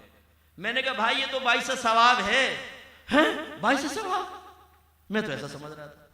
तो ये बस कमी इल्मी का मसला होता है। बाद औक़ात आदमी जायज़ को नाजायज़ समझ के छोड़ रहा होता है, और बाद औक़ात चीज़ें देख देख कर वो समझता है हर काम करना शायद सही है, वो नाजायज़ काम कर रहा होता है और अपनी आखिरत को बर्बाद करता है। बुरा नहीं मानिएगा, अगर मैं आपसे पूछूं ना मुँह ज़ेर नाफ की मिकदार क्या है, तो बहुत सारे बता नहीं सकेंगे कि कहाँ से बाल काटने शुरू करने चाहिए और कौन कौन से उसके बाल काटने हैं और कहाँ तक, नहीं पता। शायद ही कोई बाप ऐसा हो जो अपने बच्चे को समझाए कि बेटा तुम बालिग हो रहे हो ना, तो इस तरह। बाप कहता है खुद ही सीख लेगा, किसी न किसी से तो सीख लेगा ना। हमें अच्छी तरह याद है जब हम स्कूल लाइफ में थे तो वो दोस्त बैठते थे ना, तो बोलते थे भाई देखो अगर बाल के बराबर बाल हो जाए ना, ये चावल के दाने के बराबर खाना पीना हराम हो जाता है। वो भी हमने कहा यार ये तो बड़ा सख्त मसला है, खाना पीना ही हराम हो जाता है, हालांकि इसका कोई ताल्लुक नहीं। एक हफ्ते में जिस्म की सफाई सुन्नत है, 15 दिन तक ले गए तो मकरूह तंजीही है, गुनाह नहीं है लेकिन मकरूह। और आगे बढ़ेंगे कराहत बढ़ती जाएगी, हत्ता कि 40 दिन तक अगर नहीं किया तो फिर मकरूह तहरीमी है, हराम के नजदीक हो जाएगा। हर महीने जिस्म की सफाई सुन्नत, हर हफ्ते सफाई सुन्नत। अब सफाई की मिकदार वो इंशाल्लाह फिर कभी मैं आपको अर्ज करेंगे, अपने करीबी उलमा से मालूम करें। अब हम क्यों मालूम नहीं करते? शर्म आती, हया आती, फिल्म देखते हुए नहीं आती, पोर्न मूवीज देखते हुए नहीं आती, गंदी पिक्चर्स देखते हुए नहीं आती, शादी ब्याह में टेढ़ी टेढ़ी आंखों से औरतों को देखते हुए शर्म नहीं आती। लेकिन ये शरई मसले पूछते हुए ये शर्मीला पप्पू इतना शर्माता है, इतना हया का पैकर है कि इसको बड़ी शर्म आती है कि मैं उलमा से मसला मालूम करूं। साल से गुनाह कर रहा है वो कोई बात नहीं, शर्म आती। खुदारा सीखिए। अब ये ज़ौजैन के मसाइल हैं, मेरे आका ने इरशाद फरमाया औरत से 4 वजूहात की बिना पर निकाह होता है। एक उसके खानदान, दूसरा हुस्न जमाल, तीसरा मालो दौलत, चौथा उसकी नेक सीरती। सरकार ने फरमाया तुम नेक सीरत औरत को इख्तियार करो, जो मुत्तकिया हो, परहेज़गार हो, इल्म उसके पास हो, ताकि वो आपकी अच्छी बीवी बने, वो आपके बच्चों की अच्छी तरबियत कर सके। लेकिन हम खूबसूरती पे मर जाते हैं, हम पैसे पे मर जाते हैं। हालांकि सरकार ने शायद फरमाया जो किसी औरत से उसकी दौलत की वजह से निकाह करेगा वो ज़लील ख़ार होगा। इसी तरह बहुत से नौजवान यहाँ बैठे, मैं आपको समझाने के लिए अर्ज करता हूँ, बाद औक़ात किसी गैर मुस्लिम लड़की से दोस्ती हो जाती, सिलसिला आगे बढ़ता है हत्ता के बाद शादी तक पहुंचती। अब वो नौजवान पहले सारे हराम काम कर रहा था, वो मजहब में हराम थे, उसकी परवाह नहीं थी, लेकिन अब जब निकाह की बारी आई तो उसको इस्लाम का झंडा बुलंद करते हुए देखा गया। भाई ऐसे तो मैं शादी नहीं करूंगा, पहले तो मैं मुसलमान होना पड़ेगा। चलो अच्छी बात है, मैं इसका इनकार नहीं कर रहा, लेकिन भाई इस्लाम इससे पहले भी था। पहले आपको सीखना, ये भी तो सीखना चाहिए था ना, उस लड़की से बातें करना, सेक्स चैट करना, गंदी फोहश बातें करना, गलत किस्म की तस्वीरें उसकी लेना और अपनी तस्वीरें देना, ये सब भी तो बेटा नाजायज था। अच्छा चलें, आपने कहा हुआ, तौबा कर ले, अब शादी की बारी आ गई। सवाल ये पैदा होता है कि लड़की को मुसलमान कर भी लिया आपने, तो पहले अपना जवाब दीजिए कि आप एक कामिल मुसलमान हैं? आपने सारे अकायद सीखे हुए हैं, आपने अहकाम शरइया अमलिया सीखे हुए हैं, आपने गुनाहों की मारिफत हासिल की हुई है? नहीं। तो वो नौ मुस्लिम लड़की जो बिल्कुल अभी नई नई मुसलमान, उसे कहां से आएगा? बाप भी कुछ नहीं आता, मां को भी कुछ नहीं आता, बच्चों की तरबियत कैसे होगी? और खुसूसन बाहर के मुल्कों में गैर मुस्लिम लड़कियों को मुसलमान करके निकाह किया, थोड़े अरसे बाद फड्डा हुआ, एक आध बच्चा हुआ, फड्डा हो गया, औरत मुर्तद्दा हुई, बच्चों को साथ लेके चली गई, क्योंकि वहां के कानून के मुताबिक बच्चे मां को दिए जाते हैं, और बच्चे भी मुर्तद हो गए। क्या फायदा हुआ? अगर कोई नौजवान ऐसा मेरी स्पीच सुन रहा है, मैं आपको अर्ज करता हूं, अगर किसी ऐसी लड़की की तरफ आपका दिल बहुत ज्यादा माइल हो गया और आप मुसलमान करके शादी करना चाहते हैं, एक कंडीशन रखिएगा कि पहले तुम्हें मुसलमान होना होगा और 1 साल तक हमारे दीन इस्लाम को सीखना होगा और उसके तकाजे के मुताबिक अमल करना होगा। अगर तुम कर सकती हो फिर मैं तुमसे निकाह करूंगा, और मैं आपको ऑफर कर देता हूं, उसको दीन सिखाना हमारी जिम्मेदारी है। मुझसे कांटेक्ट कर ले, मैं फीमेल टीचर दे दूंगा, वो उसको सिखा देगी दीन।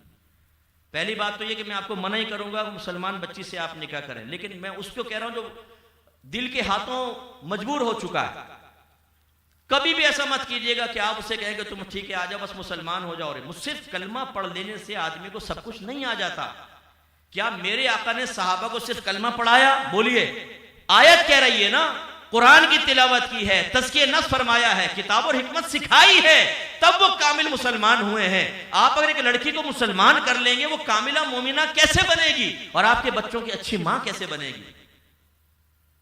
एक साहब ने कहा मैंने हिंदू लड़की को मुसलमान करके निकाह कर लिया उससे, लेकिन अब वो कहती है कि भाई मैं बुतों को बुरा नहीं कहूंगी, और कभी कभी वो उनकी रसूमात में भी शामिल हो जाती है। उसके माँ बाप भाई बहन भी आते हैं घर के अंदर। भाई तेरा मुसलमान करने का क्या फायदा हुआ? वो तो अगर गैर मुस्लिमीन के कोई भी बातिल अकीदे को पसंद करेगी, मुर्तद्दा हो जाएगी, इस्लाम से बाहर हो जाएगी, तुम्हारा तो उसके साथ ताल्लुक कायम करना जिना हो जाएगा। तो मैं अपने नौजवानों से गुजारिश करता हूं, खुदारा मुसलमान बच्चियों की तरफ माइल हो। घरों में हमारी कंवारियां बच्चियां बैठी हुई हैं, माँ बाप सर पकड़ के बैठे हुए, बच्चियों के अच्छे रिश्ते नहीं आते, क्यों गैर मुस्लिमीन की तरफ आप जा रहे हैं? और अगर कोई बाहर इसको सुने बाद में, तो खुदारा सिर्फ गोरी चमड़ी को देखकर एक नौजवान ने कहा मैं चाहता हूं मुफ्ती साहब किसी जापानी लड़की से शादी करो। ओ मैंने कहा भाई तू सिर्फ इसलिए कि तेरे बच्चे छोटी छोटी आंखों वाले पैदा होंगे, चीचा अब्बा ये कहेंगे, इसलिए तुम शादी करना चाहते हो? यानी बस ये जापानी लड़की मेरे साथ हो, मैं जाऊं तो लोग देखें जापानी जा रही है, बड़ी मुनफरिद हो जाऊंगा। यार कुछ और तरीके से मुनफरिद बन जाओ यार। बीवी की वजह से इज्जत हासिल करना चाहते हो, मरकज़ निगाह बनना चाहते हो, डूब मरने का मकाम है। शोहर को ऊंचा होना चाहिए, ना कि बीवी बगल में जा रही हो और उसको दावत नजारा दें सबके, देखो जापानी गर्ल मेरे साथ जा रही है, चीचा चिंग पोंग करती हुई, और फिर उसको बच्चे पैदा होंगे, बच्चे तुम्हारे गोल मटोल निकल आए, चलो, लेकिन वो मुसलमान कैसे? और कुछ अरसे बाद वो मुर्तद्दा हो गई, तो ये खामखा का जोश जज्बा नहीं। मुसलमान बच्चियों से निकाह करें और कोशिश करें कि जब आप शादी करने लगे, काश हमारी गवर्नमेंट ऐसा करे। इंडोनेशिया का एक कानून है कि अगर कोई शादी करेगा तो पहले उसको हज करना होगा।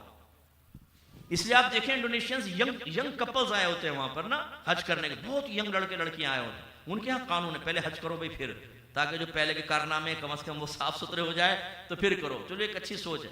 मैं कहता हूं हमारी गवर्नमेंट को ये लाजिम कर देना चाहिए कि पहले हुकूक ज़ौजैन कोर्स करो, उसका एग्जाम पास करो, फिर निकाह होगा, वरना शादी नहीं होगी। फिर आप देखें जब दीन सीख कर करेंगे ना, सैकड़ों मसाइल से बच जाएंगे, सैकड़ों मसाइल। इसी तरीके से जो कहेगे मैं दूसरी शादी करना चाहता हूं, गवर्नमेंट एक कानून पास कर ले कि पहले तुम्हारा इम्तिहान होगा कि दूसरी बीवी का हक क्या होता है, दोनों के दरमियान अदल इंसाफ क्या, तो सारा सीखो पहले ही। सीखने के बाद फिर तुम्हें उसे 1 महीने कम से कम मशक्क़त में रखें, खूब चीख पुकार में रखो, उसको लड़ाई झगड़े फितना फसाद में रखो। फिर कहीं जाके जब वो बातनी तौर पे तैयार हो तो भाई अब तो शादी कर। हमारे यहाँ क्या होता है, शौक में दूसरी शादी कर लेते हैं। पहली बीवी को छोड़ा हुआ है दूसरी के पास, या दूसरी शादी की तो पहली बीवी के भाई आ गए, 2-3 धूसे लगाए दाएं बाएं से, तो कहा कि जी उसको मैंने तलाक दी। वो बेचारी लटकी पड़ी है, वो जाके जी अपनी पहली वाली बीवी के कदमों में गिर गया। ओ भाई मजनून, तू पहले जब इतना बहादुर नहीं था, तुझे टार्जन बनने की जरूरत क्या थी? इसीलिए तो अल्लाह ने फरमाया कि फन की हु मा तौबा लकुम मिनन निसाई मसना व सुलासा व रुबा, जो औरतें तुम्हें पसंद आए तुम उनसे शादी कर सकते हो, 2-2 से, 3-3 से, 4-4 से। लेकिन फ़इन खिफ्तुम अल्ला तादिलु फवाहिदा, फिर अगर तुम्हें यह खौफ हो कि तुम अदलो इंसाफ नहीं कर सकोगे तो बस एक से निकाह करो। फिर एक से निकाह करना फर्ज है। तो यहां अगर कोई भाई ऐसा है जो दूसरी शादी के ख्वाब देखकर अपने सर के बाल कम करने की नियत करना चाहता है, तो खुदारा ऐसा ना करो, पहले इल्म सीखो, इसके बाद आप कदम उठाएं। अब ये आजकल औरतों की आज़ादी के बड़े चर्चे हो रहे हैं ना जी, औरतों को आज़ादी दो, औरतों पे जुल्म हो रहा है। कोई अगर औरत ऐसे नारा लगाती नजर आए ना, उसको बोलो कि तुम एक तरह से सही, औरत पे जुल्म हो रहा है। कितनी बच्चियां ऐसी हैं जो बेचारी गैर शादीशुदा हैं, उनके निकाह नहीं हो रहे जहेज़ों की वजह से, दीगर मसाइल की वजह से। तुम अपने शौहर से कहो, शरीयत तुम्हें 4 बीवियों की इजाज़त देती है, एक फ़कीरन ये मौजूद है, 3 और से शादी करो, मैं तुम्हें इजाज़त देती हूँ ताकि मुआशरे का जुल्म ख़त्म हो, करवाओ शादी। फिर देखो, एक खातून ने मसाइल सीख लिए, घर का काम काज करना मुझ पर वाजिब नहीं है। शौहर ने कहा काम काज कर, कहा कि मुझ पर वाजिब नहीं है, मैंने मसले सीख लिए हैं। शौहर ने कहा कि शरीयत मुझे दूसरी शादी की इजाज़त देती है और पहली बीवी की इजाज़त भी दरकार नहीं है, मैं ऐसी लड़की से शादी करने वाला हूं जो घर का काम करेगी। कहने लगे रहने दो, मैं खुद ही कर लूँ। मसाइल ये हैं कि सीखें, खुदारा अपना दीन सीखें। अगर आपने शादी के मसाइल नहीं सीखे, बड़े मसाइल होते हैं। कितने शादीशुदा मर्द हज़रात यहाँ बैठे हैं, नाराज मत होइएगा अगर मैं आपसे नान नफ़क़े की तारीफ पूछूं ना कि नान नफ़क़ा किसे कहते हैं, इसका इतलाक़ कितनी चीज़ों पर होता है और कितनी मिक़दार में वो आपको देना लाजिम है, जॉइंट फैमिली के अंदर रहाइश का शरई तस्वुर क्या है, तो बहुत से लोग नहीं जवाब दे सकते। ये आपको खुदा न खास्ता देखें, बदगुमान मत होइएगा कि मैं कोई अपनी इल्मियत झाड़ रहा हूँ और आपकी हक़ारत। नो, आप मुझसे अच्छे लोग हैं, मैं बड़ा गुनाहगार आदमी हूँ। अल्लाह ने मुझे इल्म दिया है, इस एतबार से इल्मी फजीलत और फ़ौक़ियत मुझे अल्लाह ने अता फरमाई है, लेकिन खुदा की कसम मैं आपको हक़ीर नहीं समझ रहा हूँ। मुझे आपसे बड़ा प्यार है, बहुत मोहब्बत है। मैं तो अपने जहाँ पे भी जाता हूँ अपने सुन्नी भाइयों को कहता हूँ खुदारा दीन सीखें, अपने अकायद सीखें, अपने मामूलात के बारे में मारिफत हासिल करें। आप एक चलते फिरते मुजाहिद होने चाहिए। कोई आपसे गुफ्तगू करे तो आपसे जीत ना सके, अपने घर की खुद इस्लाह करें, अपने घर वालों को मामलात सिखाएं, तलाक के मसले सीखें। बाद औक़ात गैर इख्तियारी तौर पे ज़बान से अल्फाज निकल जाते हैं, तलाक हो जाती है, बीवी निकाह से निकल गई, लेकिन यकीन कीजिए 20-20 साल तक साथ रह रहे, क्योंकि तलाक के अल्फाज बाज ऐसे हैं कि आपको शायद पता भी नहीं होगा कि तलाक के अल्फाज, दफा हो जा, निकल जा, बोरिया बिस्तर गोल कर, मेके जा, जा तुझे आज़ाद किया, जा तुझे फारिग कर दिया। इनसे भी तलाक होती है, कंडीशनल होती है बात सूरतों में। फारिग लफ्ज़ तो सरी है, हम तो इसको सरी का फतवा देते हैं, नियत हो ना हो तलाक होगी। बाकी जो हैं ये कंडीशनल तलाक होती है, यानी मखसूस सूरतों के अंदर। लेकिन वो मखसूस सूरतें तो सीखनी होंगी ना आपको। बाद में घर में झगड़ा हो जाता है, बीवी कहती है मैं जा रही हूं, अच्छा दफा हो जा। पूछिए किसी मुफ्ती साहब से कि मैंने गुस्से में दफा हो जा कहा था, इससे तलाक तो नहीं हो गई? साइको बनने की जरूरत नहीं है, नफसियाती मरीज मत बनिएगा ना कि आप परेशान हो जाएं कि ये भी कहा था, ये भी कहा था, वसवसे आए, नींदें उड़ जाएं, ऐसा नहीं। लेकिन याद कीजिए साबिक़ा जिंदगी में ऐसे कुछ अल्फाज बीवी को कहे थे, अगर मेरी बहनें सुन रही हैं वो जहन में लाएं, शौहर ने कहे थे उनको लिखें। फिर मियाँ बीवी आपस में मशवरा करें, देखो तुमने कहा था, याद है तुम्हें? वो कहे कि हाँ मुझे याद है। उस पर फतवा लें कि इनसे हमारे निकाह पे कोई फर्क तो नहीं पड़ा। यकीन कीजिए जैसे भी बताया 20-20 साल, 12-12 साल, 10-10 साल बगैर निकाह के साथ रह रहे। एक खातून मेरे पास आई, कहने लगी मेरे बेटे ने 3 तलाकें दे दी हैं। तो मैंने एक कारी साहब से मसला पूछ लिया। अच्छा हमारे यहाँ हर दाढ़ी वाला जो है मुफ्ती है, हर दाढ़ी वाला। वो मस्जिद में जाएंगे, जो दाढ़ी वाला नजर आया उससे फतवा ले लिया कि जी वो मेरे बेटे ने 3 तलाकें दे दी हैं, क्या करूं?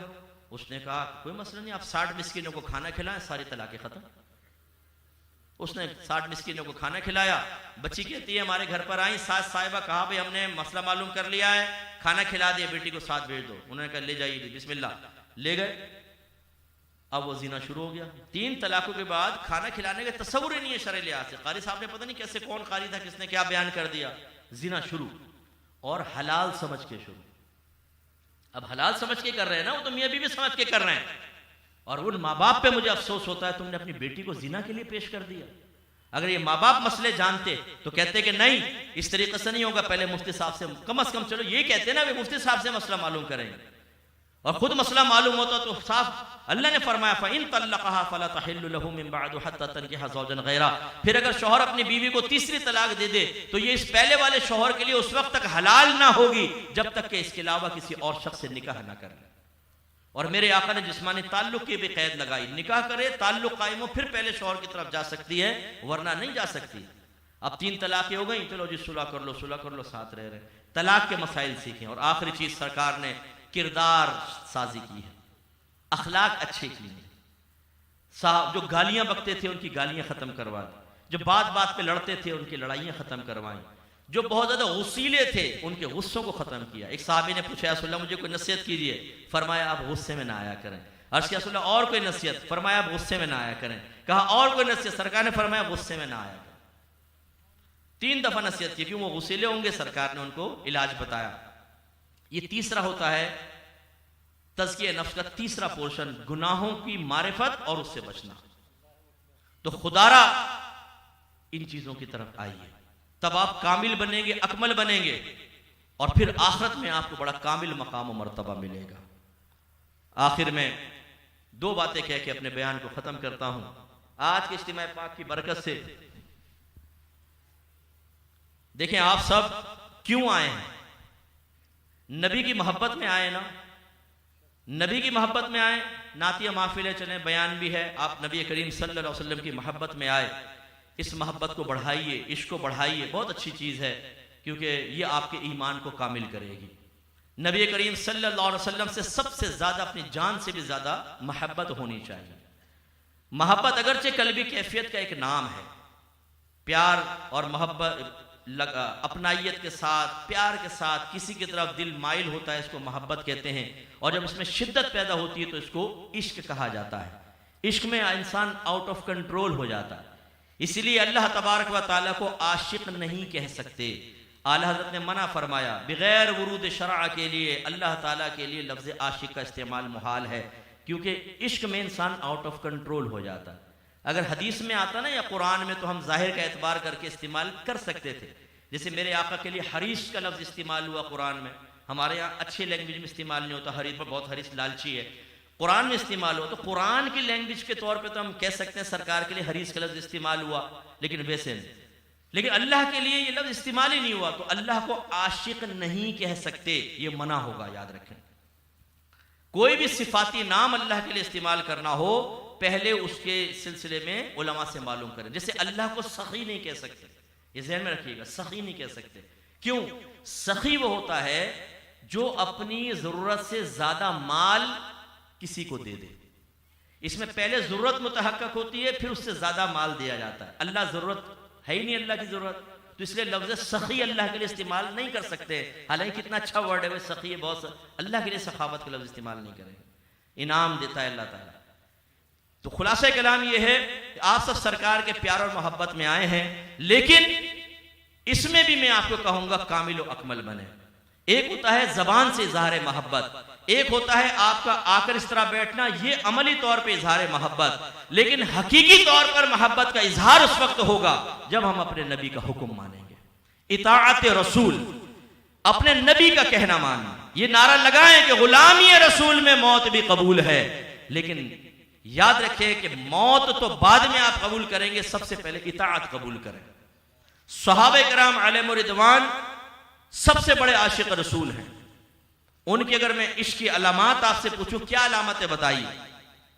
उस जमाने में इस तरह, जिस तरह हम 12वीं करते थे वैसी नहीं होती थी। जिस तरह हमारे यहाँ नात खानियां होती हैं, इस तरह के इज्तिमात उसमें नहीं होते थे। हाँ, सरकार ने साहबा को बिठाया, कसीदे भी पढ़े गए हैं, सरकार की मदह हुई है। हस्सान बिन साबित रदी अल्लाह ताला उन्होंने भी अशार पढ़े हैं, लेकिन कभी कभी इस तरह राइज नहीं थी।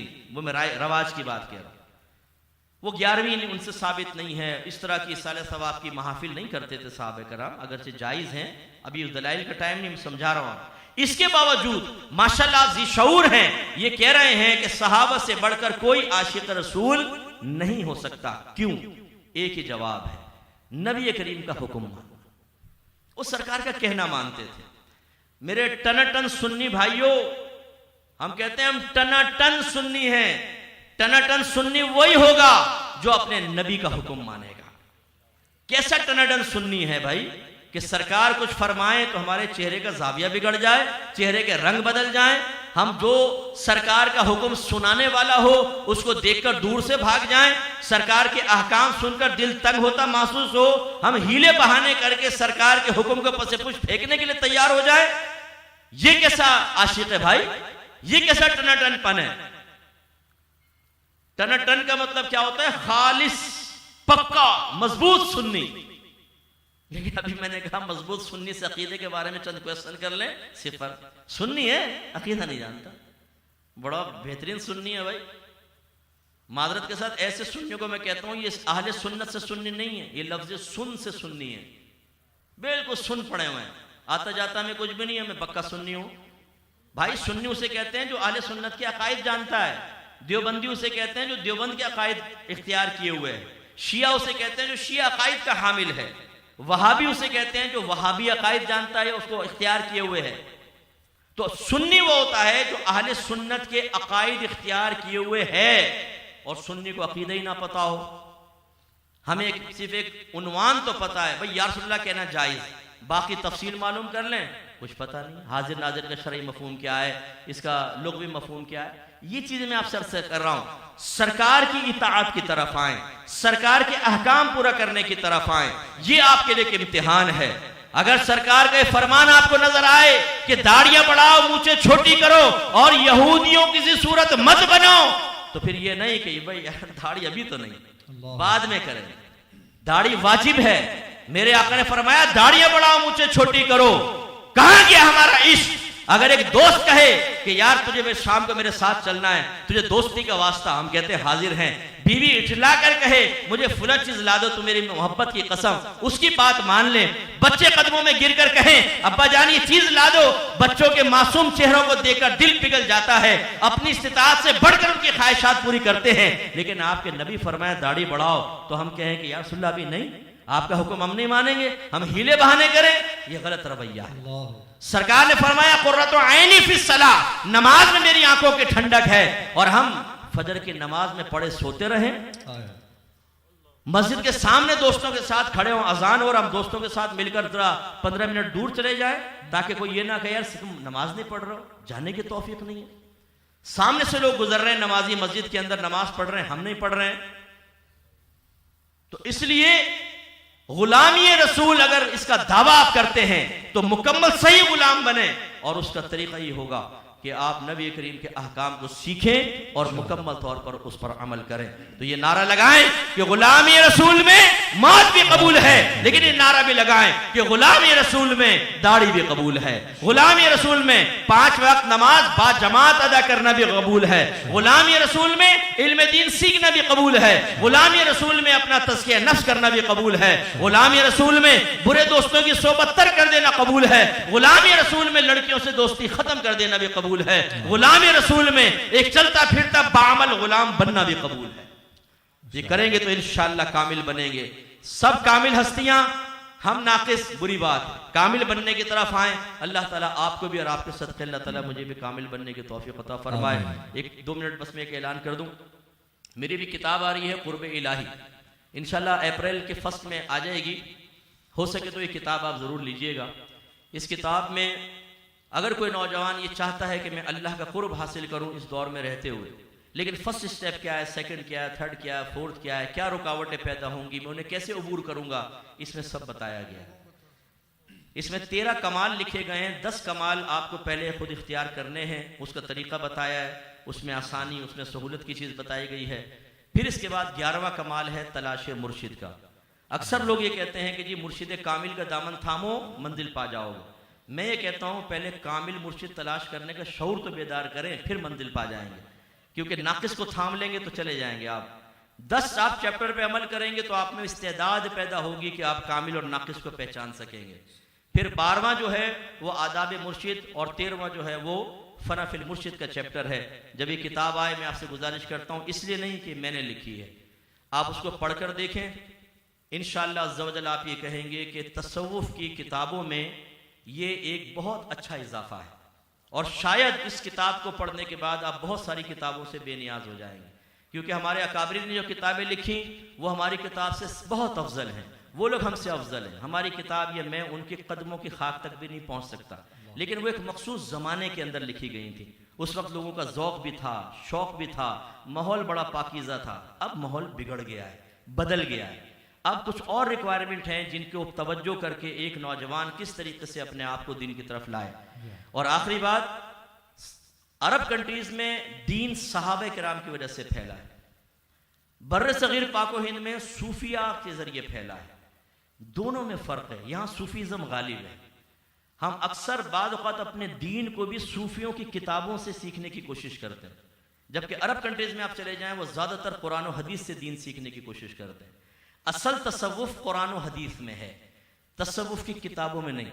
उसमें अकाबरीन ने अपने ज़ाती अमाल और अफ़ाल भी दर्ज किए हुए हैं, उनकी अपनी सोच और फिक्र का नतीजा भी है। हर नतीजा कुरान और हदीस का नतीजा नहीं। हमारी किताब आपको ये शऊर भी फराम करेगी कुरान क्या कहता है, हदीस क्या कहती है और असल तसव्वुफ़ क्या है, ये आपको पता चलेगा। अगर मुमकिन हो सके आप खुद खरीदिएगा, अच्छी लगे दूसरों को तरगीब दीजिएगा। अल्लाह ताला अमल की तौफीक अता फरमाए। व आखिरु दाअवाना अनिल हम्दुलिल्लाहि रब्बिल आलमीन। आमीन आमीन। नारे तकबीर, नारे रिसालत, नारे रिसालत, नारे तहकीक, नारे हैदरी, नारे गौसिया। हाज़रीन महफिल, हज़रत अल्लामा मौलाना साहिबज़ादा मुफ्ती मोहम्मद अकमल क़ादरी साहब को आप सब लोग समाअत कर रहे थे। और जिस तरह क़िबली मुफ्ती साहब ने जो गुफ्तगू फरमाई है, आप बैठ जाएं सब दोस्त, मेहरबानी कर।